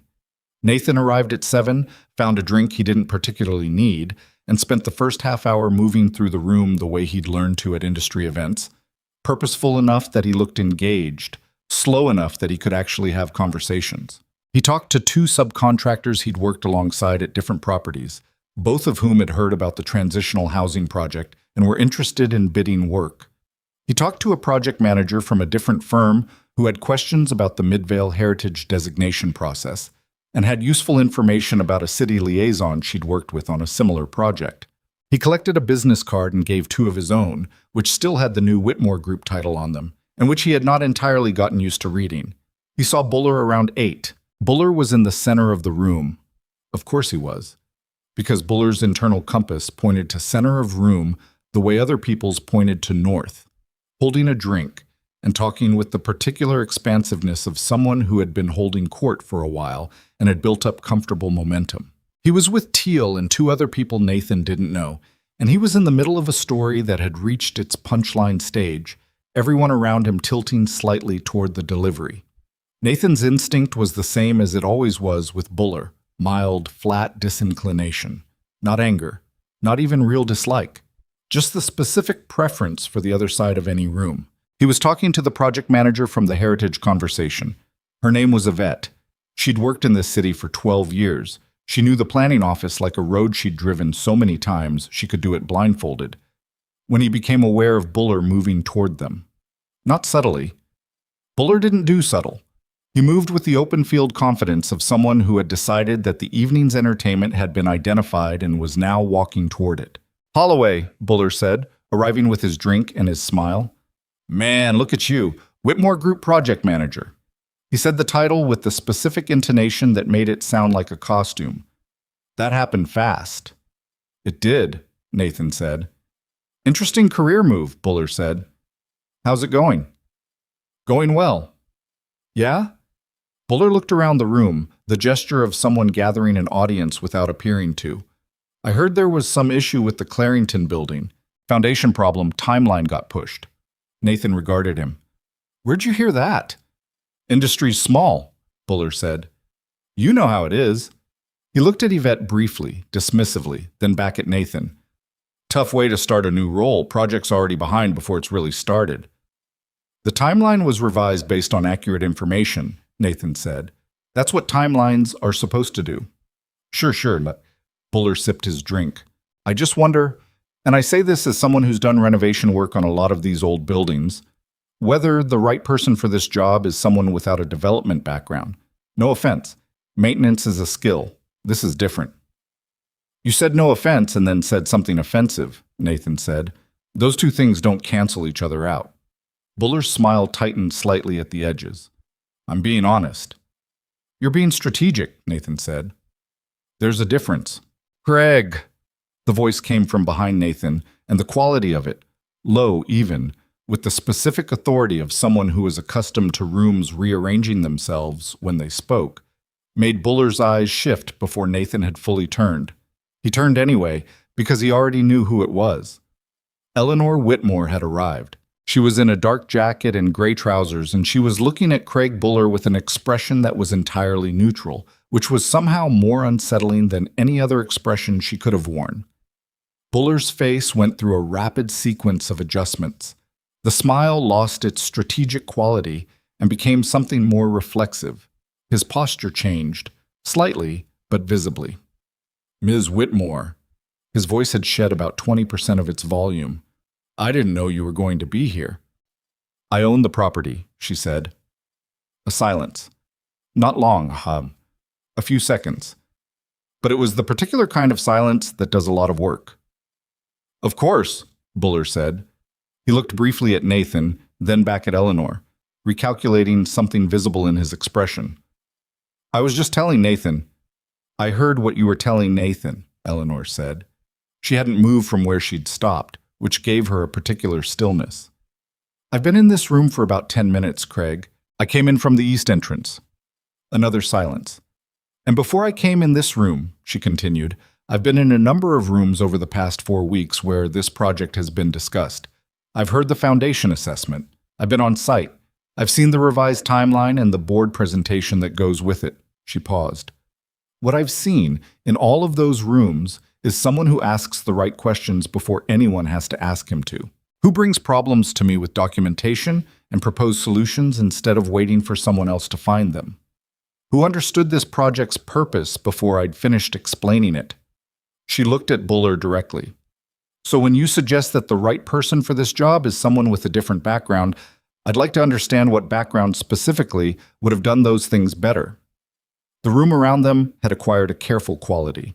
Not everyone was listening. This wasn't the gala. It wasn't quiet enough for that. But the people in the immediate radius had shifted their attention. Buller held his drink with both hands now, a small change. "I didn't mean it as a criticism of Nathan specifically. You've criticized him twice in my presence in 2 months," Eleanor said. "Once at the Vandermeer event and now here. What you meant both times was the same thing. You meant that someone from his background couldn't be taken seriously in a role you perceive as above his station. She let that sit for a moment. The property you're currently contracted to service, the Whitmore Midtown, had 4 maintenance failures in the past fiscal year that should have been caught in routine inspection. Nathan identified 2 of them in a walkthrough he wasn't asked to do just because he was on site for something else.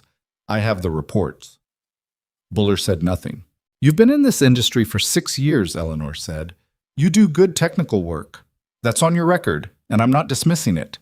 But you've made a habit of measuring other people's competence by their address, and that's a habit that doesn't serve this company or anyone in it. She paused.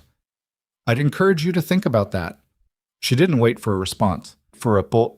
She turned to Nathan, and something in her expression shifted, still contained, but with a quality underneath it that was not quite warmth and not quite relief, and lived somewhere between. Can I borrow you for a few minutes? She said. There's someone I'd like you to meet. Sure, Nathan said. He didn't look back at Buller as they moved away from that section of the room. Yvette caught his eye briefly as he passed her and gave him a look that contained several thoughts compressed into one quick expression. Eleanor led him toward the far end of the room, where a group of 3 people stood near the windows. 2 of them Nathan didn't know, and one he recognized from the newspaper photograph in the project brief as Patricia Wells, the director of a regional nonprofit called Bridge Home that was one of the placement partner organizations. Patricia, Eleanor said, this is Nathan Holloway. He's leading the renovation management for the initiative. Patricia Wells was a small woman in her 50s with close-cropped gray hair and the specific energy of someone whose job required her to simultaneously maintain hope and deal with extremely hard reality on a daily basis. She looked at Nathan with the appraising directness of someone who had learned to read people quickly because the people she worked with often didn't have time for a slow read. I've heard about you, she said. What have you heard? Nathan asked. That you asked Eleanor hard questions before you agreed, she said, and that when you agreed, you meant it. She extended her hand. Good. We need people who mean it. He shook it. Tell me about Bridge Home, he said. She did. For 20 minutes, while the party moved around them and Eleanor moved through it in her own orbit, Patricia Wells told him about the families Bridge Home had served in the past 3 years. The specific faces behind the statistics, the mother of 2 who had left a dangerous situation with 3 days' worth of clothing and no credit history, the family of 4 that had lost their apartment to a landlord's tax default and spent 2 months in a motel before Bridge Home found them a placement. She told him about what the families needed from a physical space and what they needed from the people running it, which were related but not the same thing. Nathan listened, really listened, the way he'd listened to Eleanor at the gala.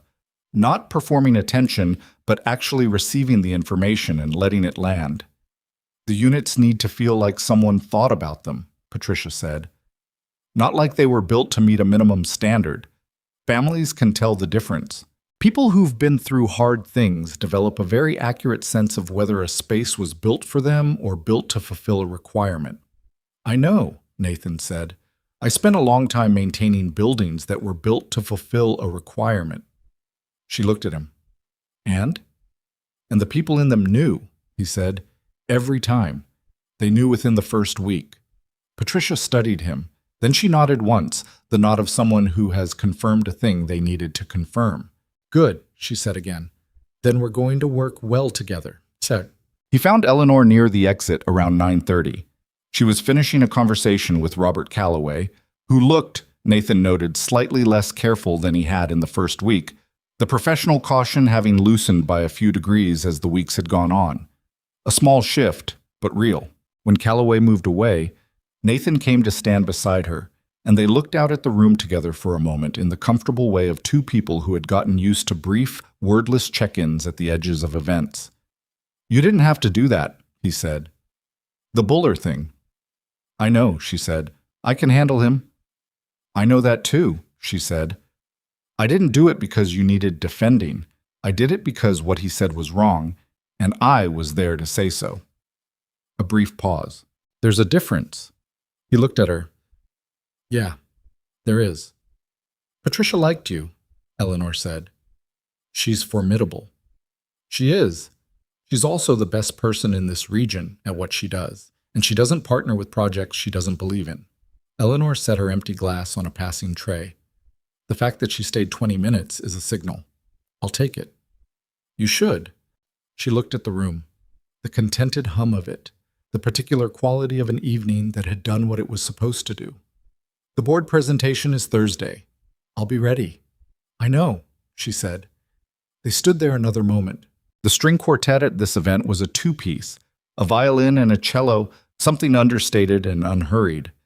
And the music carried across the room with a quality that had nothing to do with the gala's music, but reminded him of it anyway, of a different evening and a different ballroom, and the particular moment of deciding to walk across it.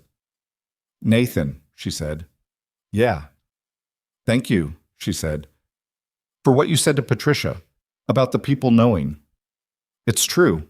I know it's true, she said, but there's a difference between knowing something and being able to say it like it matters. He put his hands in his pockets, felt the edge of a folded piece of paper, which was not the drawing from the gala. That one was on Lily's bulletin board now because she'd asked for it back and he'd given it to her.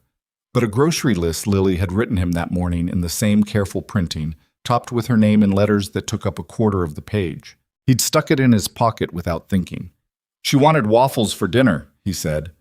Eleanor glanced at him, slightly puzzled by the change of subject. Lily, he said. She put it on the list. Waffles, for dinner, please, underlined twice. Eleanor's mouth curved. Did she get them? I said I'd make them this weekend. That's not what she asked for. No, he agreed. It's not. Eleanor shook her head, and the curve of her mouth deepened into something that was, this time, completely and simply a smile. The real kind. The kind that didn't have strategy in it. That just happened because something was genuinely good for a second. It changed her face in the specific way that unguarded moments changed faces, opening something that the rest of the time was held closed. She looked, for that moment, exactly her age and exactly like herself, without any of the armor that 60 years of being her had made necessary. Go home and make waffles, she said. I'll make them Sunday, he said. Nathan? I know.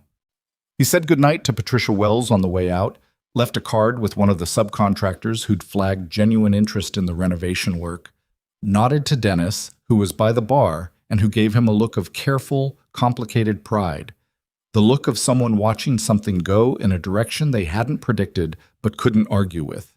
Outside, the night was cold and clear, the kind of March night that carried a reminder that winter wasn't fully done but was negotiating its exit. He walked to his car in the parking structure and sat for a moment before starting it, the way he sometimes did when an evening had been more than he'd bargained for in either direction. The board presentation was Thursday. 18 properties still needed assessment. Patricia Wells wanted a meeting to walk through unit specification requirements. The Midvale Heritage Liaison needed to be contacted, and the Heritage pre-approval timeline needed to be mapped against the renovation schedule with enough buffer that the parallel work streams didn't collide. There was so much to do. The project was real and large and full of things he'd never done before, and things that could go wrong, and things that would require more of him than he'd yet been asked to give. He started the car. The radio came on, something mid-tempo that he turned down but didn't turn off. He drove home through streets that were starting to show the first tentative signs of the season changing. A flowering tree on the corner of 5th that had put out its blossoms a little early, a courage that might cost it if the frost came back, but that was there anyway, white and small against the dark, because it was that time and it was what trees did. The board presentation went long. Nathan had prepared for 45 minutes and it ran 90, not because he'd misjudged the material, but because the board had questions. Real ones, not the performative questions that boards sometimes asked to signal engagement while their attention was elsewhere. They asked about the foundation remediation cost and whether the contingency buffer was adequate. They asked about the gap between the original 14-month timeline and the revised 18, and Nathan walked them through it item by item with the documentation he'd prepared, which was the kind of documentation that didn't require belief because the numbers were specific enough to be checked. He'd been nervous in the elevator going up to the 34th floor, which was where the boardroom was. Not the surface-level nervous of someone worried about presentation technique, but the deeper, quieter nervous of someone who understood that the people in that room had the authority to end the project before it started, and that the project had come to mean something to him in the weeks since he'd taken it on, more than he'd anticipated when he'd sat in the parking lot outside Lily's school and agreed to it. Eleanor had looked at him in the corridor outside the boardroom before they went in. Not a pep talk. She wasn't the pep talk type, and he would have found it more unnerving than reassuring. Just a brief look that said she knew what the room contained and she thought he was ready for it. He walked in and did the work. When it was over, when the last question had been answered and the final slide had been up for the right amount of time, and the board chair, a man in his 70s named Gerald Holt, who had the patient manner of someone who had seen many presentations and could tell within the first 5 minutes which ones were honest, had said, "Thank you. This is thorough," in the tone that meant he meant it. Nathan walked back down to the 32nd floor with Eleanor and stood at the window for a moment without saying anything. "Well," she said. "I think it went okay," he said. "It went well," she said. Holt asked follow-up questions. He only does that when he's engaged. He asked if I had experience managing projects at this scale. "What did you say?" I said no. And then I told him exactly what I did have experience with and why I thought it applied. He paused. He seemed to accept it. Eleanor was quiet for a moment. "People respect an honest answer more than a polished one," she said. "Most of the time." "Most of the time," Nathan agreed. "The rest of the time, you just hope the honest answer was also the right length." She made the sound that was her version of a laugh. Small, compressed, but real. "Go home," she said. "The board will send a formal response by end of week. There's nothing to do now except wait." "I don't wait well." "I know," she said. "Do it anyway." The board approved the project on Friday afternoon with 3 conditions, all of which Nathan had anticipated: an independent cost review of the foundation remediation, quarterly progress reporting directly to the board rather than through the executive team, and a formal milestone gate at the 60-day mark before the Eastfield building's renovation could proceed. All 3 conditions were reasonable. The cost review was something Nathan would have recommended himself. He sent Eleanor a message when Sandra forwarded the approval notice, and Eleanor wrote back 2 words: "Get started." He was already started. The Clarington Foundation remediation began in the 2nd week of April, which meant Nathan was on site at 7 most mornings, walking the perimeter with Diane Marsh as her crew worked the northeast corner, underpinning the existing foundation in sections, a methodical process that required patience and could not be rushed without consequences that would cost 3 times the savings. Nathan had seen rushed foundation work before, on a commercial building he'd been called in to assess 4 years into a renovation that had hit the market 6 months ahead of schedule. The cracking in the east wall had started in year 2. The remediation had cost the owner twice the original project budget. He did not rush Diane. What he did do was use the time productively. While the foundation work proceeded, he and his small project team, he'd brought on 2 people, a site coordinator named Marcus Webb, who was 28 and precise to the point of occasionally being maddening about it, and a woman named Joe Ferraro, who had 15 years of renovation project management and the particular competence of someone who had been underestimated so many times she'd stopped noticing, began the detailed scope work on the upper floors, room by room, unit by unit, documenting existing conditions, mapping the proposed layout changes, getting into the walls where they needed to, and finding what the walls had to tell them. Buildings told you things if you listened. This one had been telling the same story for 20 years, a building that had been cared for, and then not cared for, that showed the difference between the 2 phases with the specificity of a record. In the places where the previous maintenance had been good, the infrastructure held up better than its age suggested it should. In the places where something had been deferred or ignored, the damage had compounded quietly for years, doing its patient work in the dark. Marcus had a habit of narrating his findings in the precise, effectless language of someone for whom accuracy was its own art form. He would stick his head out of a unit doorway and say something like, "The bathroom plumbing in 2C is original 1965 galvanized steel, and it has the corrosion profile of something that's been on borrowed time for approximately 8 years. The first time Nathan heard this, he had to work to keep his expression neutral. By the 3rd week, it was simply the register in which Marcus communicated, and Nathan had adjusted to it the way you adjusted to any particular frequency. Joe Ferraro was different, quieter, more internal, with a habit of standing in the middle of a problem space for longer than seemed necessary before saying anything. Nathan learned quickly not to interrupt the standing. What came out the other side of it was usually accurate and occasionally brilliant. "The layout on 3, she said one afternoon, standing in the corridor of the third floor with her arms crossed and her eyes moving along the ceiling line. "The assessment says we can do 8 units up here. I don't think so." "Why?" "The load-bearing wall runs through the middle of what the plan has as Unit 3D. If we keep it, the unit is too narrow to function properly. If we take it out, we're into structural work that isn't in the budget." Nathan looked at where she was looking. He'd had the same feeling about this corridor but hadn't resolved it yet. What if we reconfigure around it? Shift the unit boundary 6 feet west, make 3D and 3E into one larger 2-bedroom? Joe tilted her head. "You lose a unit. You lose a unit that nobody could live in comfortably," he said. "Better to have 7 real units than 8 bad ones." She thought about it. The 2-bedroom could serve a family with a child. Bridgehome's waitlist has a lot of those. "Talk to Patricia," he said. "Find out what the actual distribution is. Let the need drive the layout, not the other way around." Joe looked at him with an expression that was not quite surprise and not quite approval. Something more neutral than either, the look of someone revising a preliminary assessment. "Okay," she said. He told Eleanor about the unit count revision that evening over the phone. He'd gotten into the habit of a brief end-of-day call on the days when something material had changed, which wasn't every day, but was often enough that the calls had taken on a functional rhythm. They were not long calls. They were specific. "Here's what happened. Here's what it means. Here's what I need from you, if anything."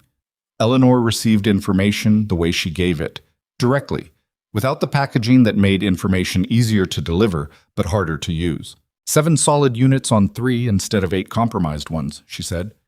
"Yes." "Fine. What's the revised total for Clarington?" 53 to 56, depending on what we find in the mechanical rooms on 1. I'll know more by end of next week. "The board will need an updated unit count before the 60-day gate." "I know. It'll be ready." A pause. The particular quality of a pause when neither person has anything else operational to add, but the line stays open for a moment longer than necessary. It had happened before on these calls. Nathan had noticed it and not examined it closely. "How's Lily?" Eleanor asked. "In a phase," he said. "She's decided that her stuffed animal, the rabbit, she's had it since she was 2. She's decided he needs to be referred to by his full name now, which is apparently Gerald Reginald Floppington III. A silence. Then, the third. "I don't know who the first 2 were," Nathan said. She wouldn't answer that question. Eleanor made the compressed laugh sound. "Children have very specific internal logic." "The specificity is the part that gets me," he said. "It's not random. There's a system in there. You can feel the system even when you can't see it. That's actually a reasonable description of how I've felt about board members for 30 years, Eleanor said. He laughed, brief and real. "Good night, Eleanor." "Good night," she said. Lily came to the Clarington site for the first time on a Saturday in May. It hadn't been planned. Nathan had gone in to check on a weekend work crew handling the plumbing rough-in on the 2nd floor, and Mrs. Petrakis had a family thing, and the backup option had fallen through, and Lily had stood in the kitchen with her hands on her hips and her most reasonable expression and said, "I can come with you. I'll be good." "It's a construction site." "I know. I'll stay where you say." He had a hard hat and a spare pair of safety glasses in his truck, because he'd learned early in his career to keep both in multiples after lending them out and not getting them back. He adjusted the hard hat to its smallest setting, which was still too big and sat on Lily's ears at a slight angle that she wore with the dignity of someone for whom the hat's function was more important than its fit. She was, as she had promised, good.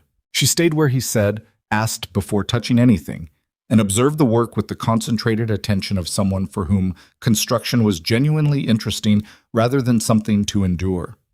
She watched the plumber's apprentice feed new copper line through the wall chase and asked, in the serious voice she used for genuine questions, as opposed to rhetorical ones, how the pipe knew where to go. "It doesn't know," Nathan said. "The person running it knows." "How do they know?" "They learned it." She thought about this. "Like you learned?" "Like I learned." Who taught you? A man named Harold, he said. He was 63 years old and he had zero patience for questions except the ones he thought were worth asking. And he'd worked in buildings for 40 years and he knew more about how things went together and came apart than anyone I've ever met. He taught me in about a year what would have taken me 5 to figure out on my own. Is he still alive? He died 3 years ago. Heart attack. He paused. I think about him every time I find something in a wall that should have been fixed and wasn't. Lily was quiet for a moment, absorbing this. That's a good way to remember someone, she said. He looked at her. Yeah, he said. It is. In the afternoon, when the crew had broken for lunch and the building was temporarily quiet, Lily walked alongside Nathan as he did a slow circuit of the second floor, checking the morning's work. She had her notebook. She brought a notebook everywhere, for drawing and for what she called writing down things I don't want to forget. And she made occasional notes in it as they moved through the units, though Nathan couldn't see what she was writing. They stopped at the window in Unit 2F, the unit on the corner, the one that faced both the street and the courtyard, the one with the best natural light on the floor. Someone's going to live here, Lily said. A lot of people eventually. The units cycle through. Are they going to like it? Nathan looked around the unit. The walls were bare plaster. The floor was plywood over concrete. The fixtures hadn't been installed yet. It was a room in the middle of becoming itself. I think so, he said. That's what we're trying to build. Lily looked out the window. Below, the courtyard was overgrown but had good bones. A central path, a bench, some planting beds that hadn't been touched in 4 years and had gone wild in ways that might actually be salvageable with some direction. They could have a garden, she said. Maybe. That's not in the current scope. What scope? The list of work we've decided to do for the budget we have. She looked at him with the expression she used when she found a rule that didn't make complete sense to her. But a garden would make it better. A lot of things would make it better. You have to pick the things that make it work first, and then if there's room, make it better. She accepted this with visible reluctance. Then she wrote something in the notebook. He resisted the urge to look. Eleanor came to the Clarington site for the second time in mid-May, which was when the renovation of the upper floors was visibly underway. New drywall on the second floor, plumbing and electrical roughed in, the skeleton of what the finished units would be fully visible now in a way that required some imagination to see but was clearly becoming a thing. She came on a weekday this time, properly shoed, wearing the kind of jacket that said she'd thought about where she was going. Nathan met her at the side entrance and they walked the second floor, the same way they'd walked it the first time, though everything had changed and almost nothing looked the same. She stopped in the doorway of Unit 2F and looked in without entering. This is the corner unit, Nathan said. It's further along than I expected. Webb runs a tight schedule. He glanced at the framing. This one will be done first. I'm thinking we use it as the model unit. Let the placement partners walk people through something finished before the others are ready, so people can see what they're getting. That's a good idea, she said. She stepped into the unit, looked at the window corner. Who had the idea about the courtyard garden? Nathan looked at her. How do you know about the courtyard garden? Lily drew a picture and sent it through the project update email, Eleanor said. Sandra forwarded it to me with a note that said, and I quote, "The project manager's daughter has some thoughts on the exterior." He closed his eyes briefly. She got into my email. She sent a very thorough proposal, Eleanor said, complete with labeled diagram. The planting beds in quadrants, the central path preserved, a bench for old people and tired moms, which is a direct quote from her accompanying note. I'm going to have a conversation about boundaries and company email. She's not wrong about the courtyard, Eleanor said. She was looking at it through the window now, the overgrown beds, the central path still visible under the growth. It's outside the current scope. I know. But it's the kind of thing that makes a place feel like it was meant for people, she said. She turned back to the room. I'm going to talk to Priya about finding a small allocation for it, separate from the renovation budget. He looked at her. You're going to reward her for going around me. I'm going to reward her for having a good idea, Eleanor said. Those are different things. She's 8. She's 8 and she's right, Eleanor said. I'll let you handle the email conversation. He shook his head, and the particular exasperation in it was the kind that only came from being caught between amusement and the genuine need to establish a boundary. And Eleanor caught it, and there was that near smile of hers, the one that was more visible now than it had been in the early months, the one that arrived more easily. They walked the rest of the floor and then sat in the unfinished lobby on the folding chairs that constituted Nathan's site office. A card table with his laptop and documentation, 2 chairs, a power strip running to an extension cord that ran out the side door, and talked through the current status. The foundation remediation had finished on time. The structural report had confirmed the original assessment, no additional surprises. The unit count for Clarington was settled at 54. The first bridge home referrals were being processed, with the model unit scheduled to be ready for walkthrough in 6 weeks. "How's the Midvale pre-approval going?" Nathan asked. The city liaison came back with a list of modifications to the window restoration spec, Eleanor said, looking at her phone. "Robert's managing the response. It's going to be another 4 weeks before we have final approval." "That tracks with my timeline," he made a note. The Eastfield building, I want to get in there with Joe next week. We haven't done a full condition assessment on that one yet, and I don't want to get to the 60-day gate with an incomplete picture. "Go," she said. "I'll arrange access." A pause. Outside, a mockingbird had taken up a position somewhere in the overgrown courtyard and was cycling through its repertoire with the aggressive productivity of a small creature trying to establish that this territory was entirely accounted for. "Can I ask you something?" Nathan said. "Yes." "Calloway," he said. "He's been different the past few weeks. Less managed." Eleanor considered this. Robert is a careful man. He makes up his mind slowly and doesn't revise easily, but when he revises, it holds. She paused. "I think the board presentation shifted something. He came to me the week after and said the documentation was the best he'd seen on a project of this type, in terms of honesty about unknowns." She glanced at Nathan. "That's high praise from Robert. He doesn't use the word best imprecisely." "It wasn't meant as a strategy," Nathan said. "I just documented what I actually knew and what I didn't." "I know," she said. "That's what made it the best." Holt. June arrived with a heat that felt a few degrees ahead of schedule, and the Clarington building absorbed it differently than it would have in February. The new windows on the second floor were in, properly sealed, and the building's thermal behavior had already improved noticeably, which mattered because it was also evidence that the work was right. Nathan had a problem in June. It wasn't a project problem. The project was running as well as a renovation of 3 complex buildings could run, which meant it was running imperfectly and within manageable tolerance of imperfect, which was the best available definition of on track. The problem was more personal and therefore harder to name cleanly. He was tired. Not the good tired of someone who had done hard physical work and felt its satisfaction in the body at the end of the day. The other kind, the accumulated tired of someone who had been running at full capacity for too long without adequate recovery time, whose reserves had been drawn down over months of 6-day weeks and late evenings, and the specific mental load of managing a large, complicated thing while also being a full-time single parent to an 8-year-old who had very strong opinions about the correct ratio of waffles to weekday dinner occasions. He didn't say anything about it. He was aware of not saying anything about it, which was itself a kind of information, but he filed it under things to address when there was time and continued. It was Joe who said something first, which was both surprising and not, because Joe had a habit of seeing the thing that was actually happening rather than the thing being presented. "You look like a man who hasn't slept past 6 in 4 months, she said one afternoon, without looking up from the specification document she was reviewing. "I have a kid, he said. "I have 2, she said. "I know the difference between kid tired and running on fumes tired." She put the document down. "When did you last take a full day off?" He thought about it.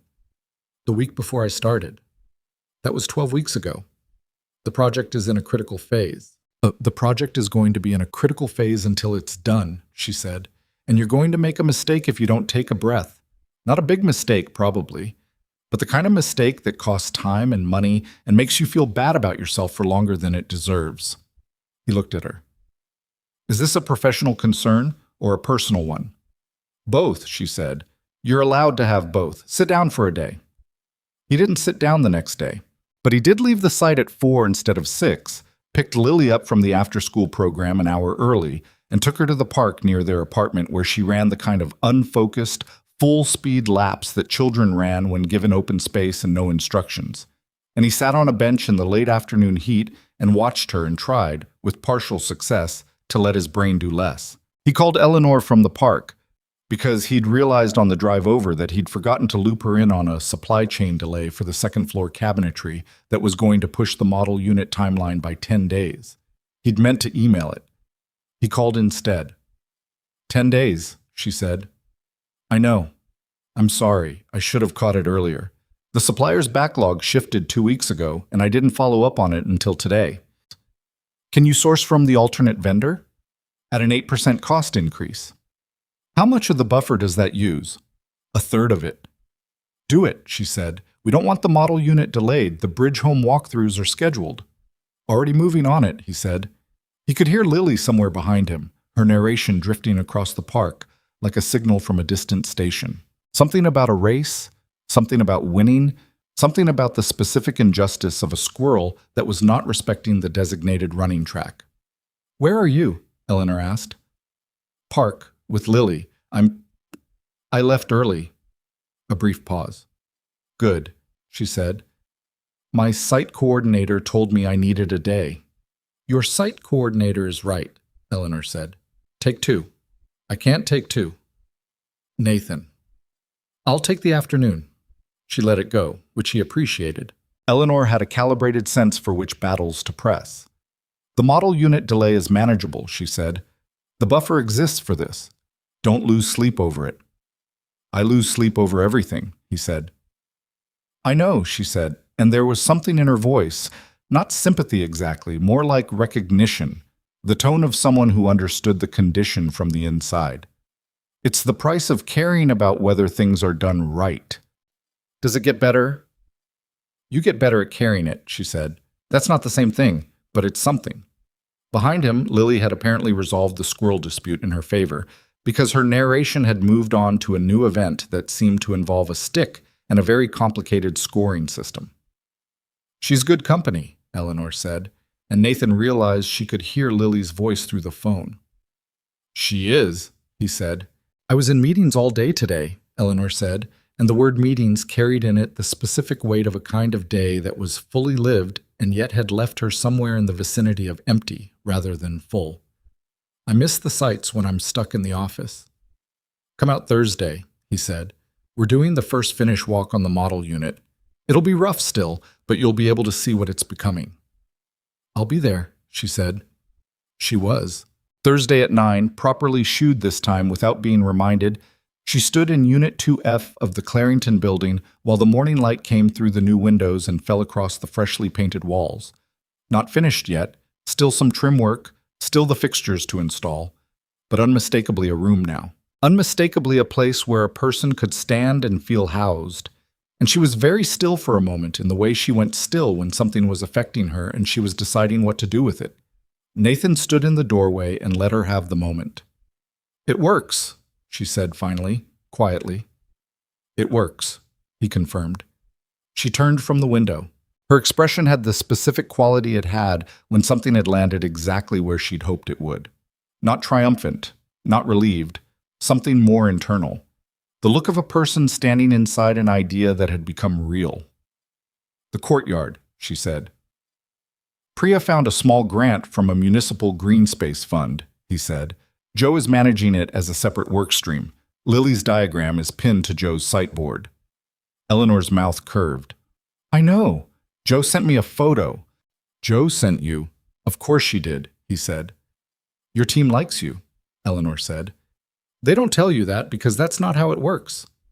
But they do. Joe wouldn't have sent me the photo if she didn't want me to see it. He absorbed this. I like them back, he said. That helps. It does, she said. It makes all the difference, actually. Tea? The summer passed in the way of summers when you're working hard. Quickly in retrospect, slowly in the middle of it, a long chain of days that were individually unremarkable and collectively substantial. Clarington's model unit was finished in the first week of July, 10 days behind the original schedule and 3 days ahead of the revised one.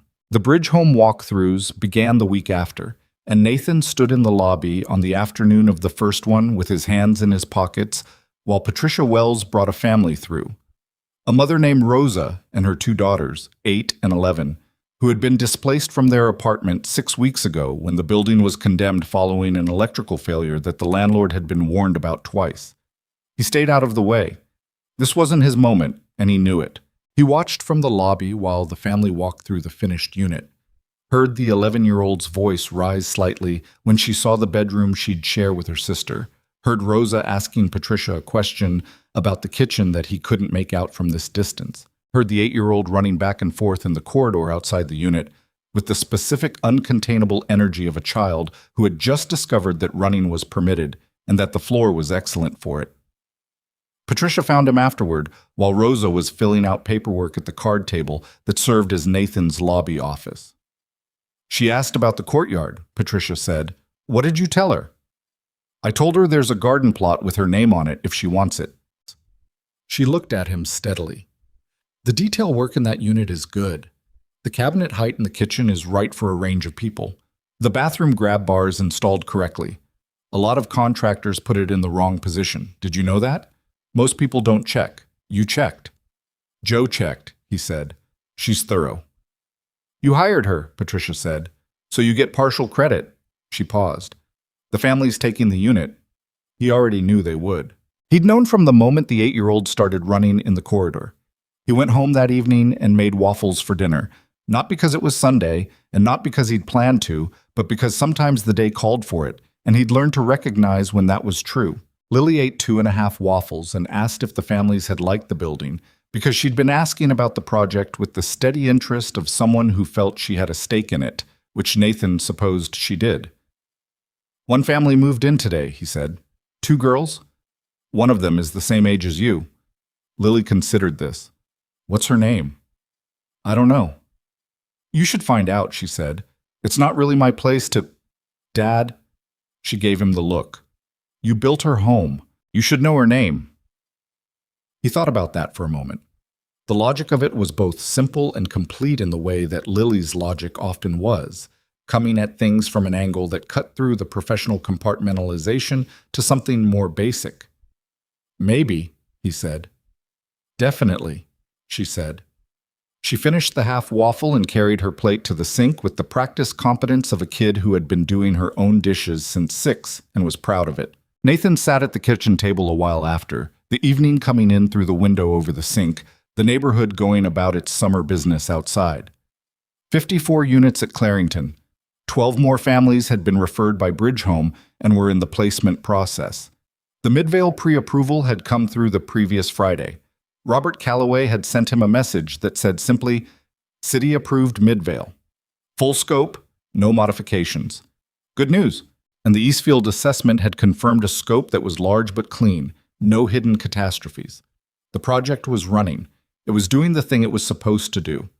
He thought about Rosa and her daughters in Unit 2F, the courtyard garden that was being planted by 3 volunteer crews over the coming weekend, following the diagram drawn by an 8-year-old whose name was on the project in a way that no org chart would ever capture. The grab bar that Patricia had noticed because Joe had checked, and Joe had checked because Nathan had told her that the details were the point, that the people who would live in these units would feel every detail even if they never consciously named them. He thought about what Eleanor had said on that first site visit, standing at the window of that empty room. I had a window that looked at a wall, and now there was a window that looked at a street, at a city that was doing its indifferent, complicated, reliable work. And in a few weeks there would be a window that looked at a courtyard with a garden in it, and a woman named Rosa would look out of it with her coffee in the morning, and maybe her daughters would be in the courtyard below, and maybe none of that would fix everything that had gone wrong for them, or would ever go wrong, but it would be real, and it would be theirs. And it had been built by people who had meant it. Nathan Holloway had meant it. He sat at his kitchen table in the summer evening and knew that he had, and it was enough for the day. The first key handover happened on a Saturday in October, which was not planned to be a Saturday, but became one because the final inspection on Unit 1, A, cleared on Friday afternoon, and Patricia Wells called Nathan at 5:30 and said, Rosa asked if she could move in this weekend. Her current temporary placement ends Monday. Is there any reason to make her wait? There wasn't. Nathan called the building manager, called the locksmith for the formal handover documentation, called Joe to let her know, and then sat on the edge of his bed for a moment thinking about the fact that it was actually happening. Not the project, which had been happening for months in the incremental way of large things that move too slowly to feel real in their daily progress, but the actual thing, the actual family, the actual key. He texted Eleanor. First handover tomorrow morning. Clarington Unit 1A. 10 a.m. if you want to be there. She replied in 4 minutes, which was faster than she usually replied to non-urgent messages. I'll be there. He told Lily at dinner. She had been following the project's progress with the sustained investment of someone who had decided early that she had a personal stake in the outcome, which technically she did. The courtyard garden was partly her design, and Joe had kept her updated on its progress with a series of photos sent through Nathan's phone that Lily had saved into her own folder with organizational thoroughness that made Nathan simultaneously proud and slightly unnerved. Tomorrow? Lily put her fork down. Can I come? It's a work thing. It's also my thing, she said. I did the garden. He looked at her.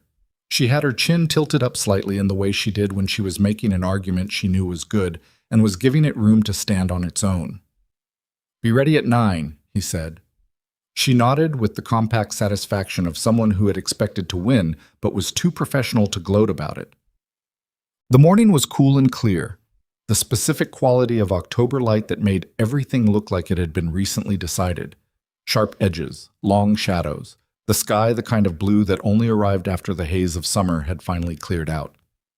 Nathan and Lily arrived at Clarington at 9:40. The building's exterior had been repainted over the summer, a warm gray that worked with the brick rather than against it, the windows clean and reflective, the entrance path resurfaced and clear. It looked like a building that had been chosen. That was the only way Nathan could describe it to himself. It looked chosen, the way things looked when someone had paid attention to them. Joe was already there, standing near the entrance with Marcus Webb and 2 members of the facilities team, all of them in the slightly formal register of people who understood that today was different from the usual working day on a construction site. Joe saw Lily and gave her a wave that Lily returned with the contained excitement of someone trying to be dignified about something she was very much not dignified about. Eleanor arrived at 5 to 10 in the black sedan, stepped out, looked at the building's facade for a moment before she moved toward them, and Nathan watched her face, the particular stillness of it as she took in the completed exterior, the expression of someone who had held an image of this in their mind for so long that seeing the real version required a moment of adjustment. It's good, she said when she reached him. Not to perform approval, just the plain truth of it. It is, he agreed. Patricia Wells arrived with Rosa and her daughters at exactly 10. Rosa was a woman in her early 30s with the particular quality of someone who had been through something hard and was still carrying the shape of it, careful, watchful, with a guardedness in her posture that Nathan recognized from the Bridgeport story Eleanor had told him, the posture of someone for whom the other shoe had dropped often enough that they'd stopped fully believing in the stillness between drops. Her daughters were different. The 11-year-old, whose name was Camilla, had the appraising seriousness of a child who had learned early to assess situations for safety before committing to them. The 8-year-old was named Danny, and she was already looking at the building with the open, undefended attention of someone for whom wonder had not yet been trained out by experience. Patricia made the introductions. Rosa shook hands with the small, careful grip of someone who was still figuring out what this moment meant. Eleanor introduced herself simply as Eleanor, without the company name, without the title, and shook Rosa's hand with the same direct grip she gave everyone. Nathan watched Danny look at the building's entrance, then at the pathway, then, with sudden, sharp attention, at the gap between the building and the adjoining fence where the courtyard entrance was visible. Is that the garden? Danny asked. She was asking no one specifically, and everyone simultaneously. It is, Joe said. Danny looked at Nathan. Did someone draw it? He glanced at Lily, who had gone very still beside him with the expression of someone trying to decide whether to claim something. A kid your age did the design, Nathan said. Danny looked at Lily with the immediate, uncomplicated assessment of 8-year-olds who are deciding whether another 8-year-old is interesting. You? She said. Lily nodded, once, with a seriousness that was only barely containing something much larger underneath it. "It's good," Danny said simply. Then, as if the matter was fully resolved, "Can I see it?" Joe looked at Nathan. Nathan looked at Patricia. Patricia looked at Rosa, who for the first time since she'd arrived, let something in her face loosen slightly. The specific small loosening of a parent watching a child be happy without complication. "Let's all go see it," Patricia said. The courtyard had come out better than the diagram had suggested it would, which Nathan attributed to the combination of the landscape volunteer crew and Joe's instinct for when to follow a plan exactly and when to let the plan find its better version. The 4 planting beds were edged cleanly, 2 of them already planted with late-season vegetables, kale, chard, some herbs that had a fighting chance of making it through October, and the other 2 cleared and marked for spring. The central path had been resurfaced with a material that was practical and looked like it had been chosen deliberately. The bench was new, simple wood, the kind that would weather honestly, and it faced the beds and caught the morning light. Danny walked directly to the nearest bed and crouched beside it with the focused inspection of someone taking a measurement. Lily, after a moment's hesitation, walked over and crouched beside her. Nathan watched them from across the courtyard, the 2 8-year-olds in conversation over the kale that he couldn't hear from here, but which appeared to be proceeding with the focused intensity of a genuine exchange of information. He was aware of Eleanor coming to stand beside him, which had become over the months a familiar thing. The 2 of them standing at the edge of something and looking at it together. "Rosa keeps looking at the windows," Eleanor said quietly. He looked. Rosa was standing near the courtyard entrance with Patricia, and she was looking up at the building's windows. The clean glass, the morning light in them, the view of sky, not with the expression of someone inspecting a property, with the expression of someone understanding, slowly and carefully, that this was real. "Yeah," he said. "I remember that," Eleanor said. "The first window I had after Bridgeport that looked at something. I stood at it for about 20 minutes the first morning.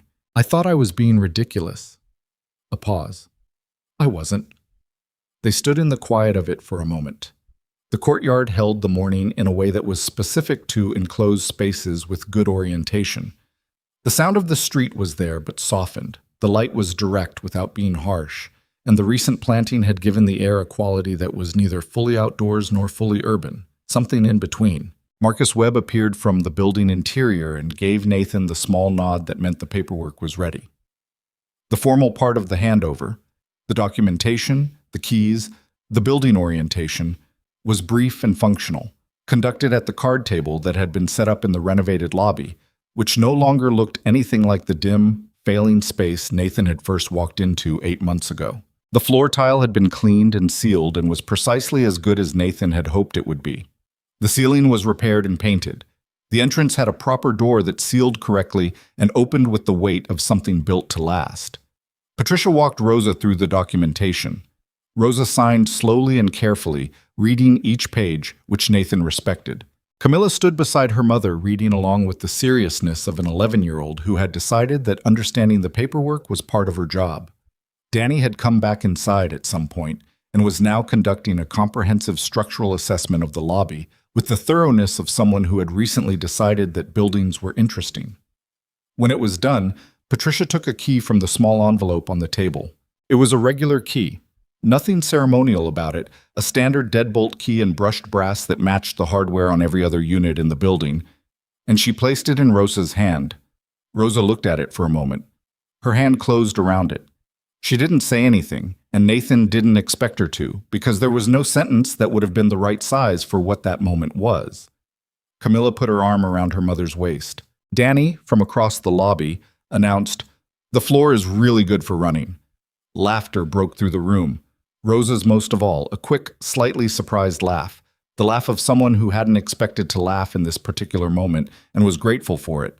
Camilla shook her head with 11-year-old dignity.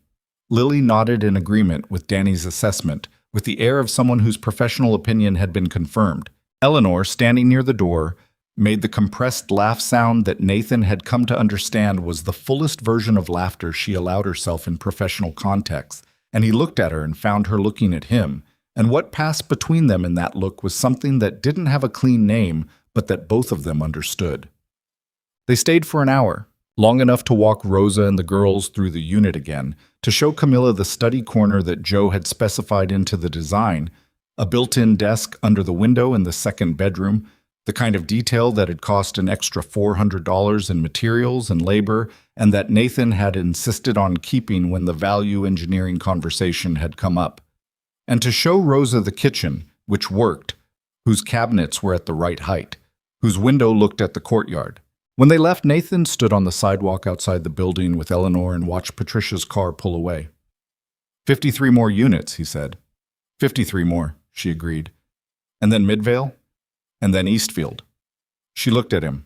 There was something in her expression that was neither the executive she was at the board table, nor the measured, careful person she'd been at the gala. Something more like the person underneath both of those. The one who had come out in careful increments over 8 months of work and site visits and late phone call conversations about foundation reports and cabinet heights, and what it meant to build something that was actually for the people who would live in it. "You're not doubting it, are you?" she asked. "No," he said. He paused, finding the right word. "I'm accounting for it. There's a lot left. I don't want to stand here and think it's done when it isn't." "It won't be done for a long time," she said. "I know." "Are you okay with that?" He looked at the building, at the clean windows, the repainted facade, the entrance that looked chosen. He thought about Rosa's hand closing around a key. He thought about Danny's assessment of the floor's running quality and Lily's seriousness over the kale beds and the look on Rosa's face when she stood at the courtyard entrance and looked up at windows that held sky in them. "Yeah," he said. "I'm okay with that."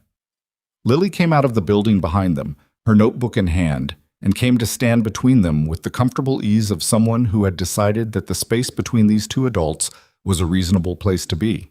"Danny wants to come see how the garden grows," she announced. Nathan looked down at her. "What did you say?" "I said she could come with me next time you have a site day." She looked up at him with the expression she used when she'd made a reasonable unilateral decision and was presenting it as a fait accompli. "Is that okay?" He was going to say he'd have to check. He was going to say it was complicated, that the site was a professional environment, that he'd need to coordinate with Patricia and Rosa, and probably with Joe's schedule. All of those things were true. He looked at Eleanor. Eleanor looked at him with the expression that had replaced the old careful neutrality. Something more open, more alive. The look of someone who had, over the past 8 months, been slowly and imperfectly and genuinely getting better at the business of being present in her own life. "We'll figure it out," he said. Lily accepted this as yes, which it was, and went back to her notebook.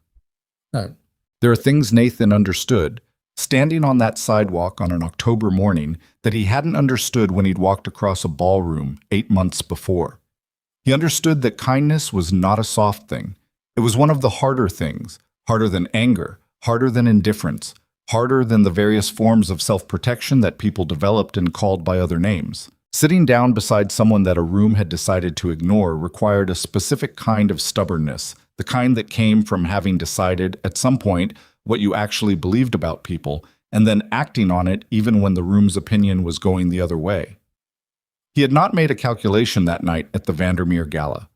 He had not thought about what it might cost him, or what it might earn him. He had seen a woman sitting alone while someone performed cruelty at her expense, and he had moved a chair and sat down. And that was the whole of it. The rest had come from the rest. From the particular truth that one honest gesture, when it's genuinely made, tends to lead somewhere. Not because the world rewards good people in any reliable or proportional way, but because honesty has a gravity to it, a weight that draws things toward it over time. He understood, too, something about Eleanor Whitmore that he hadn't fully seen at the beginning. The strength people talked about when they talked about her. The resilience, the rebuilding, the 20 years of showing up to rooms that had already decided her story, that strength was real. But it was not the thing about her that mattered most. What mattered most was what it had cost. Strength that costs nothing is indifference with better posture. Eleanor had carried her history the way you carry something genuinely heavy, with the full acknowledgement of the weight, and she had kept going anyway, and the keeping going had lines in it, and silence around it, and a careful quality in her laughter that was the specific evidence of someone who had learned not to spend happiness carelessly, because there had been long periods when there wasn't much of it to spend.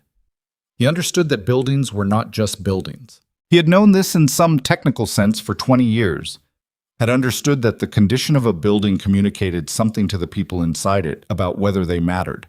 But the project had made it personal in a way that was different from technical understanding. Watching Rosa stand at a window that looked at sky, watching Danny run on a floor that was good for it, watching Camilla study her mother's face to see if this was safe to believe in. That was the argument for the grab bar in the right position and the desk under the window and the courtyard with the garden in it. Not the argument you made in a board presentation. The argument that lived in a person's body when they unlocked a door to a room that had been built for them. And he understood, in the particular way you understood things that arrived slowly and didn't announce themselves, that something had happened to him over these 8 months that he had not been expecting and had not been looking for. Eleanor Whitmore had become, without either of them designing it, one of the most important people in his life. Not romantically, this was not that story, and both of them were clear-eyed enough about their own lives to know the difference between the warmth of genuine connection and something else. It was the other thing, the harder-to-name thing, the recognition between two people who had found in each other a particular quality of honest company that they hadn't known they were missing until they had it. She had told him things she didn't tell people. He had been honest with her in ways that his professional life had never required, and his personal life had always managed to avoid. They had stood side by side in unfinished rooms and talked about what they were building, and somewhere in all of that, the building had stopped being only about buildings. She had been lonely. He had not understood the full depth of it until he knew her well enough to see the contrast. The person she was now, in the office on a Wednesday morning with coffee and a site report, versus the person who had sat at table 14 in the silver gray dress with the practiced stillness of someone who had made peace with a room that had decided to leave her alone in it. The contrast was the measure of the distance she'd traveled, and it was not small. He had been lonelier than he'd admitted to himself, which was a different thing. Not the isolation of someone whose world had contracted, but the specific loneliness of someone whose world was full and yet missing a kind of company he hadn't known how to name. He had Lily, and Lily was the center of his life in every real sense, and there was no version of his life he'd trade for one that didn't have her in it. But Lily was 8, and the particular conversations you could have with an 8-year-old, no matter how perceptive she was about squirrels and courtyard gardens and the floor's running quality, were not the conversations that happened in an office on the 32nd floor about what it meant to keep showing up to rooms that had already decided your story. He had missed that. He hadn't known he'd missed it. The Midvale building opened its first units in February, 18 months after Nathan had sat in his truck in the parking lot outside Lily's school and said yes. The 3 properties together had a combined 112 units occupied or in final placement process, and the waitlist through Bridge Home and 2 other nonprofit partners had reached 3 times the available capacity, which was the specific bittersweet math of doing something right in the face of a need that was larger than any single project could answer. The Eastfield building, the largest of the 3, 60 units of mid-century construction that had required the most work and the most creative problem-solving and the most late evenings with Joe and Marcus around the card table talking through options, was 18 weeks from opening when Eleanor called Nathan on a Thursday afternoon in March and asked if he could come to the office the following morning. Not a site visit, the office, which meant something had shifted or something was being decided. He drove up on Friday morning in traffic that took 20 minutes longer than it should have, arrived at the Meridian building 8 minutes late, which was the first time he'd been late for anything Eleanor-related in 18 months, and stood in front of Sandra Chen's desk slightly out of breath. "She's expecting you," Sandra said, with the trace of something that might have been amusement.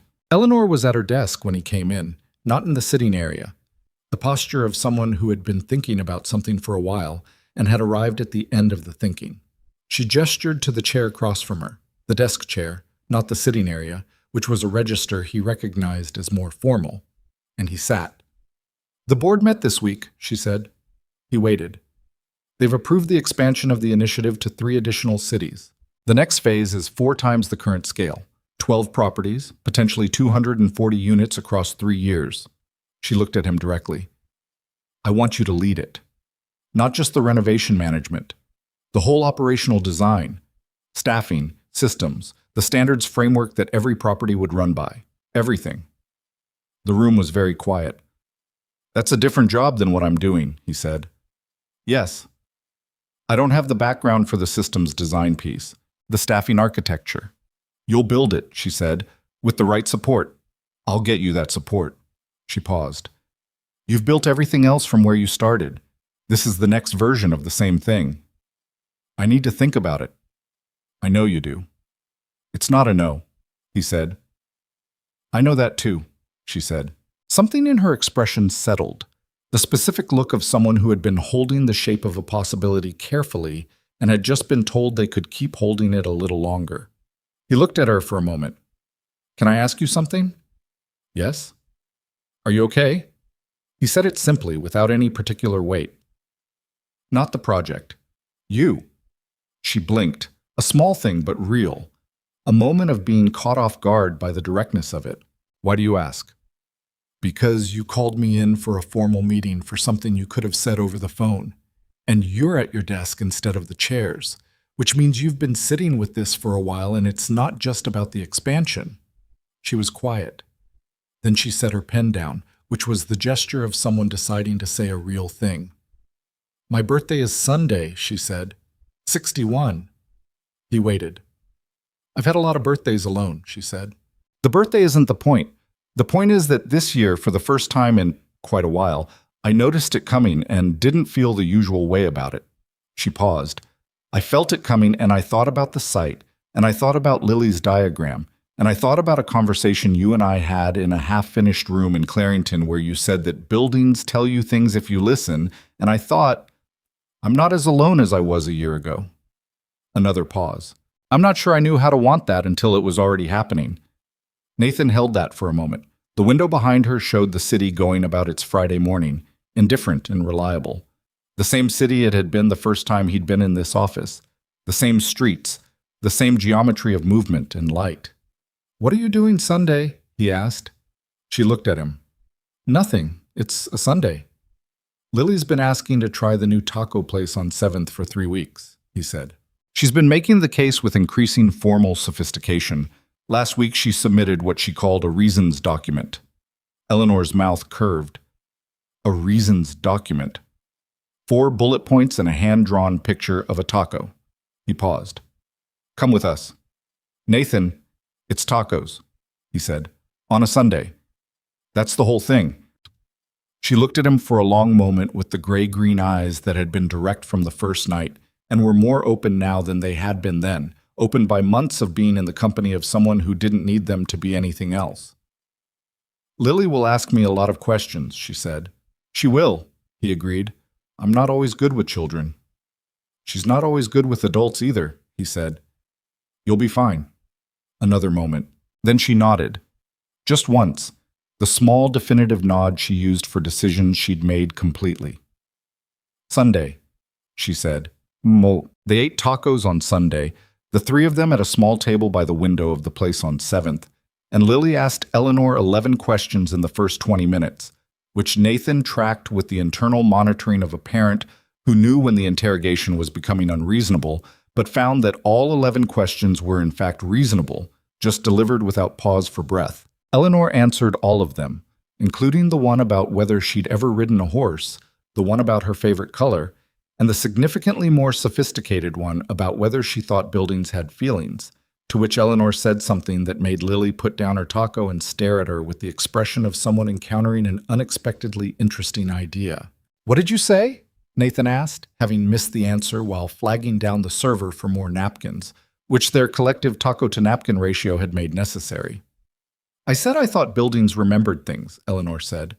Not in the way people remember, not consciously, but that they held evidence of everything that had happened in them, and that if you knew how to look, you could read some of it. The way a repaired wall tells you where the damage was, and the damage tells you something about what the building went through. Lily was still staring at her. That's what my dad does, she said. He reads the walls. I know, Eleanor said. She glanced at Nathan. That's why the buildings come out right. Lily thought about this with her chin in her hand, and then picked her taco back up with the decisive movement of someone who had filed a new piece of information in the correct location and was ready to proceed. Nathan looked at Eleanor across the small table. She was eating her taco with the slightly careful concentration of someone for whom tacos were not a habitual food, and there was a small amount of salsa on the side of her hand that she hadn't noticed, and her silver hair was down today rather than pinned, and she looked, there was only one word for it, and it was the right word, comfortable. Not relaxed in the surface way of someone performing ease. Comfortable in the deeper sense, the sense of a person sitting inside their own life without bracing against it. It had taken her a long time to get here. It had cost her things that didn't come back. And it was not a complete resolution of anything. The industry would still remember what it chose to remember. The Bridgeport room would still have happened, the parents would still be gone, and the losses that couldn't be undone were still what they were. That was the truth of human lives. They didn't resolve cleanly, they didn't arrive at a place where all the hard things were over. They just kept accumulating experience and finding, sometimes, that the accumulation added up to something worth having. What Nathan knew, sitting there with his daughter, narrating the structural properties of her taco, to the woman who had walked into his life 8 months ago, not because he'd been looking for anything, but because he'd moved a chair and sat down, was this. The genuine things didn't announce themselves. They arrived in the margins of the life you were already living, dressed as ordinary moments. A walk-through in an empty building, a late phone call about a foundation report, 2 8-year-olds crouching over a planting bed in a courtyard that hadn't existed 6 months before. You didn't see them coming, and they didn't ask permission, and the only thing that made them possible was showing up honestly to whatever room you were already in. He had moved a chair. Everything else had followed from that. After lunch, the three of them walked back up 7th in the mild March air, winter finally loosening its grip for good this time, the trees doing the cautious early thing with their buds, the city carrying the particular smell of a season changing its mind from cold to warm. Lily walked between them, talking about a book she was reading at school that involved a haunted lighthouse, which she was relating to a theory she had developed about whether buildings could be sad as distinct from being haunted, which was, she clarified, a completely different phenomenon. Eleanor listened with the focused attention she gave to things that interested her, which more and more things seemed to, and asked a follow-up question about the lighthouse that sent Lily into an extended response that lasted half a block. Nathan walked beside them and let the conversation happen around him and thought about nothing in particular for a few minutes, which was rare enough to be its own kind of gift. A year ago, he had been a man with calloused hands and a borrowed tie, standing at the edge of a ballroom, watching a woman sit alone in a room that had decided not to see her. He had not been looking for anything. He had not been building toward anything. He had simply been himself, which was someone who couldn't watch the wrong thing happen without doing the obvious right one. He thought about what Lily had said on that first night. "You look like you're pretending to be someone." He had said, "I kind of am." He wasn't anymore. Or rather, the suit had always been the costume, and the man in it had always been the actual thing. And what the past year had done was simply confirm that. Had put him in situations where who he was mattered more than what he appeared to be, and had surrounded him with people who seemed to understand the difference. That was not a small thing. Most people went long stretches of their lives in rooms where the difference didn't matter, where the appearance and the reality had to be calibrated to each other, where being exactly who you were was a liability rather than a qualification. He had been lucky, or he had been chosen, or both. He suspected both, to spend a year in a project where honesty was not just acceptable but necessary, where the buildings told you the truth if you listened and the people around him had decided to do the same. The keys to Eastfield would go out in 18 weeks. 240 units over the next 3 years, if he said yes to what Eleanor had asked him, which he already knew he would. There was a reasons document he needed to review before Monday. Not Lily's taco case, though that had been thorough. His own. The reasons he would say yes to the expansion, which he was already drafting in the part of his mind that never fully stopped working, the part that looked at problems the way he looked at buildings, from the outside in. He would say yes, not because he was certain he could do it, but because he understood, finally and clearly, that uncertainty had never stopped the right thing from being the right thing. It was the same understanding that had moved a chair across a ballroom floor. It was the same understanding that lived in every building that had been repaired honestly. Every wall that told the truth about what it had been through. Every window that looked at sky instead of at a brick wall 12 feet away. You did the obvious right thing. You showed up for the people in front of you. You listened to what the rooms were telling you, and you told the truth about what you heard, even when the truth was a longer timeline or a smaller unit count or a foundation that needed real work before anything else could proceed. And sometimes, not always, not reliably, not in any way you could plan for, doing those things led somewhere that the room you'd started in could not have predicted.